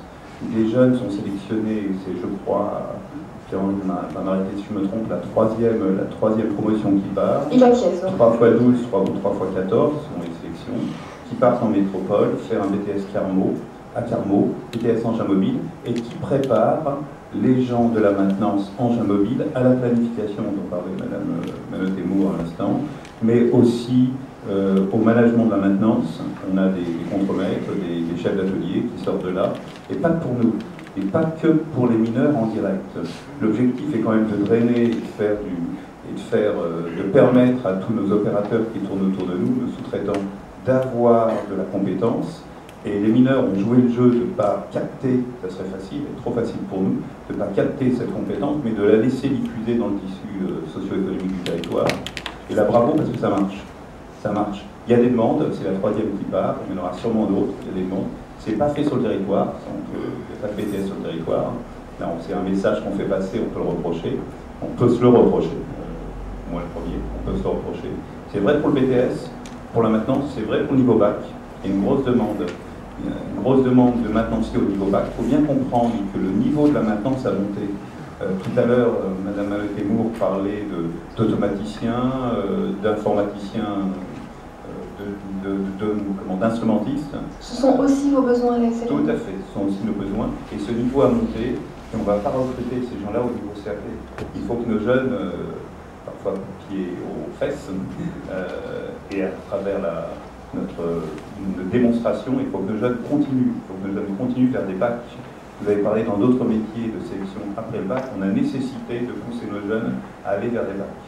Alors ça c'était pour le premier volet, vous m'avez posé une question sur nos besoins. Conducteurs d'engin, on en a besoin, une cinquantaine dans les 5 ans à venir. Un des vrais soucis, tout à l'heure Pierre-Henri disait qu'il avait 2 ans de réserve en conducteur d'engin. Un des vrais problèmes, il ne faut pas se cacher, c'est le cloisonnement des bassins d'emploi. Et il n'est pas facile. Je peux avoir, Pierre-Henri peut avoir 50 conducteurs... Pierre-Henri Charles, donc la formation. Excusez-moi. Pierre-Henri Charles peut avoir 50 conducteurs dans le CFTMC en réserve sur Nouméa. Comment je fais pour en faire rentrer dans certains bassins d'emploi? C'est pas si facile que ça. C'est-à-dire c'est une vraie problématique. Sur les puits, sur les puits, sur les baguilles, sur Pourvois, sur Thio, sur Poum. C'est une vraie problématique de rendre fluide, de mettre la fluidité, de mettre de la porosité pour permettre à des gens un peu partout de rentrer un peu partout. Si je synthétise votre message, c'est pousser la qualification, si on s'adresse aux jeunes. N'hésitez pas, ayez, on va dire, le courage de pousser un maximum, et puis d'être mobile. Aujourd'hui, il faut être mobile sur le territoire. Pousser la qualification, oui, tout à fait, vous avez raison, et nous les poussons à y aller, et confiance, qu'ils aient confiance en eux, ils ont les compétences. Ce sont les leaders, ils seront à notre place demain. Dans cette salle, ce sera des jeunes de l'Académie qui seront là. Il faut vraiment les pousser, il faut qu'ils croient en eux, parce que nous, on croit en eux. Tous les industriels, on croit en eux. Premièrement, mobilité, qu'ils soient mobiles, mais aussi que nous, au niveau du pays, on rende les choses plus faciles et plus mobiles, qu'on soit capable d'accepter un jeune de Nouméa à Kouawa, un jeune de Kouawa à Kébagui, un jeune de Koné à Thio, on prend des exemples au hasard. Donc plus de porosité et de mobilité. Et puis derrière, qu'on développe plus de compétences locales en maintenance, en conducteur d'engin et CFTMC. Je regardais, je m'étais fait une petite fiche, pourquoi d'ingénieurs. On a besoin d'ingénieurs géologues, on a besoin d'ingénieurs mineurs. Quand vous dites on a besoin, est-ce que vous arrivez est-ce que vous pouvez nous quantifier un petit peu ce besoin, là encore, sur le court, le moyen terme? Je parle sous contrôle de mon RH qui est là, Gwendal Bonneau. En gros, des géologues et des mineurs, c'est 4 à 5 par an. Ingénieurs, 4 à 5 par an, j'insiste. Hein. Pour la SLM? Pour la SLM. Et donc, nos amis, vous imaginez, avec maintenant une place qui est mondiale. La Calédonie est devenue une petite terre de la mine et une grande terre de la mine. Donc 4 à 5 ingénieurs géologues, des maintenanciers 3 à 4 sans problème, des ingénieurs planification et projet, les postes dont parlait Mme Manoté tout à l'heure, mais le niveau du dessus, 2 à 3 sans problème. Donc, vous voyez, il y a des besoins. Il y a un véritable besoin de compétences. J'aimerais qu'on, peut-être avec Philippe Martin, qu'on essaye d'avoir une vision globale sur justement ce secteur de la mine et du nickel. Si on comprend bien, il y a de gros volumes sur des métiers comme le conducteur d'engin, et après il y a des plus petits volumes, mais qui sont là récurrents, c'est-à-dire qu'il y a toujours des possibilités sur des métiers plus qualifiés, géologue, ingénieur. Est-ce qu'on peut décrire le paysage un petit peu comme ça? Oui, tout à fait. En fait, il y a des métiers où la qualification requise n'est pas très forte, où il y a des effets de masse. Je ne parle pas de conducteur d'engin, puisque là, en fait, c'est une donnée culturelle en Nouvelle-Calédonie. Conduire un engin, tout le monde souhaite le faire. Donc là, on a des fortes listes d'attente. Et finalement, le goulet d'étranglement, c'est le centre de formation qui ne peut pas aller au-delà d'un certain nombre de stagiaires par an. Là, c'est un peu contradictoire. Donc soyons très francs sur ce métier de conducteur d'engin, parce qu'il y a un simulateur sur le forum, et il y a foule au simulateur. Est-ce que ça veut dire que finalement, il y a de l'emploi, mais ce n'est pas forcément le bon choix à court terme de se former pour être... Non, c'est le bon choix, c'est un bon choix. Simplement, la capacité de production de l'organisme de formation est limitée. C'est-à-dire qu'en fait, il y a ce que disait Pierre-Henri, on a une forte liste d'attente. Ça veut dire que si les personnes veulent se positionner sur conducteur d'engin, un demandeur d'emploi, il attendra un certain temps avant de pouvoir intégrer l'organisme de formation. Donc le besoin est réel et récurrent, et rapporté avec la Calédonie, c'est un besoin important en volume. Donc ça peut être qu'un choix, j'allais dire à moyen terme, une stratégie d'emploi à moyen terme, sachant qu'il faut à court terme avoir un autre projet pour assurer le quotidien. On est bien d'accord. Et puis il y a aussi en Nouvelle-Calédonie, mais sur des métiers où les qualifications requises sont plus importantes, alors on parle de chiffres, on dit 3 ou 4 par an, ça paraît peu, mais encore une fois rapporté à l'échelle du marché de l'emploi de Nouvelle-Calédonie, 3 ou 4 par an sur plusieurs années, et en multipliant par le nombre d'entreprises qui a besoin de ce type de profil, ça commence à faire des volumes non négligeables, 10 à 15 personnes par an globalement sur des métiers à haute qualification. Ça n'est pas rien à l'échelle de la Nouvelle-Calédonie, d'autant qu'on sait très bien que le temps du besoin d'entreprise n'est pas le temps de la formation. Comme je disais tout à l'heure, il y a des urgences parfois en entreprise, mais la formation, elle est longue. Et plus on est qualifié, plus cette formation est longue. Autrement dit, 4 ans, 5 ans. Un projet d'ingénieur, que ce soit dans l'industrie ou même géologue aujourd'hui pour un étudiant, est un projet, j'allais dire viable, c'est un projet porteur. C'est un projet viable, tout à fait, surtout dans les secteurs d'activité dont on sait que dans la durée, ils seront encore porteurs dans 10, 15, 20 ans. Et le besoin actuellement en compétences en Nouvelle-Calédonie est fort, il est de plus en plus élevé, et nous n'avons pas le vivier suffisant dans ces emplois extrêmement ciblés avec des fortes compétences.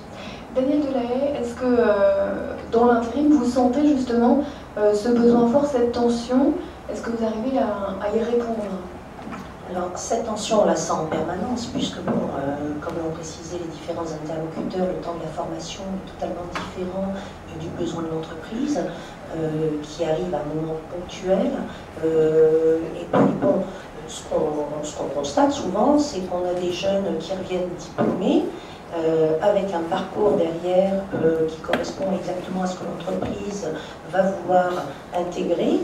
La difficulté qui se pose, c'est que le temps d'intégration de l'entreprise est différent du souhait ou de la motivation du jeune. La personne va quelquefois attendre 6 mois, voire 1 an, avant que le poste soit un poste réellement à pouvoir, et l'entreprise ne va pas l'embaucher systématiquement pour un besoin qu'elle aura dans 1 an. Est-ce que, à aujourd'hui, l'intérim, dans ce contexte du marché de l'emploi, avec beaucoup de métiers, on l'a vu, le BTP, la mine qui sont en tension, est-ce que l'intérim aujourd'hui finalement sert de période d'essai, sert de recruteur? Alors complètement, on sert de période d'essai, on joue le tampon, clairement, entre ces différents besoins et entre les demandes des uns et des autres, au moment où effectivement il se fait sentir. Alors, donc effectivement, on demande d'avoir une réactivité et d'anticiper. En général, on ne fait que pourvoir avec ce qu'il y a sur le marché.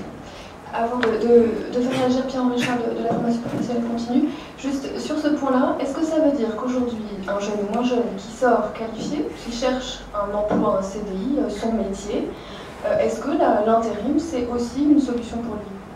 C'est effectivement une solution pour lui. Et puis bon, ce qu'on voit de toute manière, c'est qu'en tant que société d'intérim, on sert de recruteurs. Je dirais que dans 75% des cas, l'entreprise ferme la nuit pour recruter.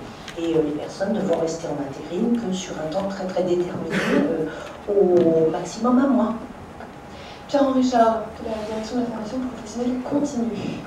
Oui, je voulais réagir et compléter ce qui venait d'être dit par Céline Cognon-Nickel et la SLN et puis Théo. C'était pour plutôt s'adresser à ceux qui nous écoutent et les jeunes qui nous écoutent. En fait, ceux qui sont encore au collège et au lycée, c'est vrai que ce qui vient d'être dit, c'est pousser le plus loin possible par rapport aux besoins en qualification qui sont aujourd'hui assez exigeants en termes de compétences et de niveau. Mais on a aujourd'hui aussi un certain nombre de gens qui sont sur le marché de l'emploi, qui n'ont pas forcément le bac ou le BTS dont on parlait pour pouvoir postuler sur ces différents emplois, qui ont un niveau CAP ou qui n'ont pas de niveau de qualification. Et à cela, je voudrais dire que le dispositif de formation, et on parlait des métiers porteurs, et en matière de maintenance industrielle, des métiers comme les tuyauteurs, les chaudronniers, les ajusteurs, les soudeurs, on a là aussi des besoins. Et donc c'est des formations de niveau 5, donc qui s'adressent à des gens, c'est-à-dire à des gens qui n'ont pas de qualification, ou des gens qui ont un CAP, mais avec lequel ils ont du mal à trouver un emploi. Et c'est bien évidemment dans la liste des métiers porteurs qu'a identifié Philippe tout à l'heure. Et sur ces métiers-là, on n'a pas non plus d'engouement de la part des jeunes demandeurs d'emploi. Donc en fait, on a deux types de populations. On a ceux qui sont aujourd'hui à l'école et au lycée, et là on les encourage à poursuivre et à se renseigner auprès du DCNC sur les métiers porteurs ou auprès des entreprises qui sont aujourd'hui en recherche de main-d'œuvre. Mais il y a aussi ceux qui sont sur le marché de l'emploi, qui n'ont pas forcément le niveau qui est attendu aujourd'hui par ces mêmes entreprises, et pour lesquels il y a une possibilité de formation et d'emploi derrière sur des métiers qui sont en tension. Ça me permet une question d'abord, très précise. On parle de métiers porteurs, on a parlé de VKP avec là des chiffres, vraiment une visibilité et un volume qu'on imagine bien. Il y a les principales pôles d'activité qui est dans le sud. Je pose ma question à Philippe Martin. Est-ce qu'il y a des métiers porteurs aux îles ?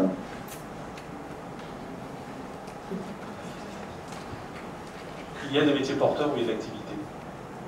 Voilà. Est-ce que le tourisme, parce que c'est un petit peu le tabou, est-ce que le tourisme, on regarde les chiffres, le tourisme et la restauration sont des secteurs qui recherchent énormément. Est-ce qu'aujourd'hui on peut les qualifier de métiers porteurs? Alors, je rappelle que la notion de métier porteur, c'est quand il y a un écart fort entre le nombre de postes offerts et le vivier potentiellement disponible. Il y a des activités où il y a de la demande des entreprises, mais où le vivier est suffisant pour couvrir ses besoins. Donc le fait de dire le tourisme génère l'activité, oui. Donc en ce sens, on peut penser que c'est un métier porteur. Non, ça génère l'activité, mais cette activité peut être couverte par l'appareil de formation ou le vivier de demandeurs d'emploi en Nouvelle-Calédonie. Vous voyez ce que je veux dire? Donc en fait, le tourisme, grosso modo... Aujourd'hui, il n'y a pas... Alors, si on est... attention, il y a toujours des effets de niche. On cherchera toujours la personne au bon endroit, qui a une qualification exotique. Bien sûr, ça existera toujours. Mais d'un point de vue statistique, du point de vue sur lequel je me place en tant qu'IDC, le tourisme, la restauration, ce ne sont pas des secteurs qui ont un grand volume de métiers porteurs. Pourquoi? Parce qu'on forme localement un certain nombre de personnes qui peuvent intégrer le marché de l'emploi. Alors après, juste une précision, il y a les métiers porteurs tels qu'ils ont en tension, tels qu'ils sont ressentis par l'entreprise. Ce qui n'est pas la même chose. Je m'explique. On nous dit, et je pense à l'exemple depuis 3 jours, donc c'est une répétition, mais c'est pas grave pour ceux qui vous avez fait beaucoup, mais en fait, on nous dit, les entreprises, lors de la dernière étude de prospective emploi-formation, nous disent, nous, on a une grosse difficulté de recrutement sur les ouvriers de la maçonnerie, ou les préparateurs gros œuvres, donc sans qualification. On a une vraie difficulté, on n'arrive pas à en trouver. Bon, très bien, on regarde. Qu'est-ce qu'on voit? On voit que le secteur du BTP a déposé à peu près 600 offres d'emploi, et qu'en face, il y a 1500 demandeurs d'emploi qui cherchent à être préparateurs gros œuvres. Donc là, nous, techniquement, on ne peut pas dire que le métier est en tension, c'est évident. Au contraire, la tension, elle est négative. Donc, par contre, ça pose d'autres problèmes. Quelle est la capacité de ce public demandeur d'emploi à intégrer l'entreprise en bonnes conditions? Où est la motivation? Où sont les savoir-être? L'employabilité? Voilà les questions qu'il faut se poser. Et là, évidemment, c'est une tension qui est ressentie par l'entreprise, il faut chercher pourquoi, mais qui ne se retraduit pas dans les chiffres. Donc les chiffres aussi ont leurs limites, c'est ça que je voulais dire. Daniel Marini qui souhaitait réagir pour la SLN. Je vais rebondir pour les industriels en général, et Pierre-Henri Richard a eu raison de dire tout à l'heure, on a tendance tous à parler de compétences, et parler de compétences, parler de diplôme, de bac, de BTS, d'ingénieur. Or, on a tort. On a tort. Actuellement, à Jules Garnier, en CAP chaudronnerie, il y a 10 étudiants, 10 élèves. 10 élèves pour un CAP chaudronnerie pour un pays comme la Calédonie. Alors, il y en a d'autres sur le territoire, bien évidemment, mais même si je multiplie par 3, ça ferait 30 personnes. Il faut bien prendre conscience que c'est rien du tout. Ces 10 jeunes, ils ont du boulot tout de suite. Donc pourquoi n'y a-t-il pas, non pas 10 jeunes, pourquoi n'a-t-on pas été suffisamment attractif? Pourquoi il n'y en a pas 20, 30 dans ce CAP? On a une vraie aussi... on doit trouver les moyens de moderniser ces métiers du BTP, ces métiers de la chaudronnerie, de la métallerie, de la tuyauterie, ces métiers techniques, ces métiers de compétences. Il ne s'agit pas forcément d'avoir un bac, un BTS ou un doctorat ou un diplôme d'ingénieur. Il s'agit d'avoir un savoir-faire et de valoriser ce savoir-faire technique que sont tous les métiers de la maintenance et bien évidemment, comme Philippe Martin l'a souligné, tous les métiers du BTP. Et là, c'est de la communication vis-à-vis des jeunes. C'est la communication, je posais la question franchement, est-ce que c'est aussi que ces métiers, quand on dit qu'ils ne sont pas attractifs, est-ce qu'ils sont suffisamment payés concrètement pour qu'un jeune s'y intéresse? Est-ce que je peux répondre? Bien sûr, je vous en prie. Oui, donc concernant les métiers du BTP, je réagis un petit peu à tout ce qui a été dit, en précisant qu'effectivement, il y a des demandes, mais il faut quand même voir plus précisément s'il n'y a pas une pénibilité particulière par rapport à ce métier. Hein, c'est un métier qu'on exerce, comme on disait tout à l'heure, sous la pluie, lorsqu'il fait chaud, et actuellement, par exemple, il fait très chaud. C'est très lourd pour des jeunes qui souhaitent démarrer dans la vie active. D'autre part, quand on parlait des femmes tout à l'heure en disant ces métiers sont ouverts aux femmes, il faut également prendre en compte l'environnement, notamment du BTP, qui est un environnement, on va dire, rustique, et où les femmes ne trouvent pas toujours leur place. Parce qu'elles ne sont pas toujours accueillies correctement, même s'il y a la volonté du chef d'entreprise de les accueillir. Donc ça, c'est un pan aussi particulier. Et puis, encore une fois, lorsqu'on apprend un métier, il faut accepter également, et ce n'est pas évident, de rentrer par la petite porte, de s'y intéresser au fur et à mesure, et de se passionner ensuite pour devenir excellent et spécialisé, ce qui demande du temps. Et je ne suis pas sûre aujourd'hui que bon, les jeunes aient cette notion-là, ou en tout cas qu'elle soit intégrée, et que l'information passe de la même manière, même si les parents essayent en permanence de leur dire ça va être long. Aujourd'hui, on est dans l'ère du tout de suite et pour tout. Donc c'est un élément qu'il faut que les jeunes intègrent. Et c'est vrai également que lorsqu'on rentre dans l'entreprise, l'entreprise prend un certain temps avant de reconnaître la compétence de la personne et de la payer à sa juste valeur. Voilà, je crois qu'il faut appeler un chat un chat. On va, Pierre-Henri Richard, vous souhaitiez réagir et j'aimerais que le micro, si je puis me permettre, aille vers Xavier Benoît, qui au fond, qui n'a pas encore réagi, au fond du public, qui souhaitait intervenir. Pierre-Henri Richard, pour la formation professionnelle continue, le temps nous est compté, nous allons bientôt clore ce débat. Je vous écoute. Merci. Donc, je voudrais compléter ce que vient de dire Daniel Delahaye, hein, parce qu'il y a une qualification dont on parle peu, c'est le savoir-être. Et aujourd'hui, les jeunes et les moins jeunes d'ailleurs vont parler de compétences professionnelles, de savoir technique, de savoir de connaissances, etc.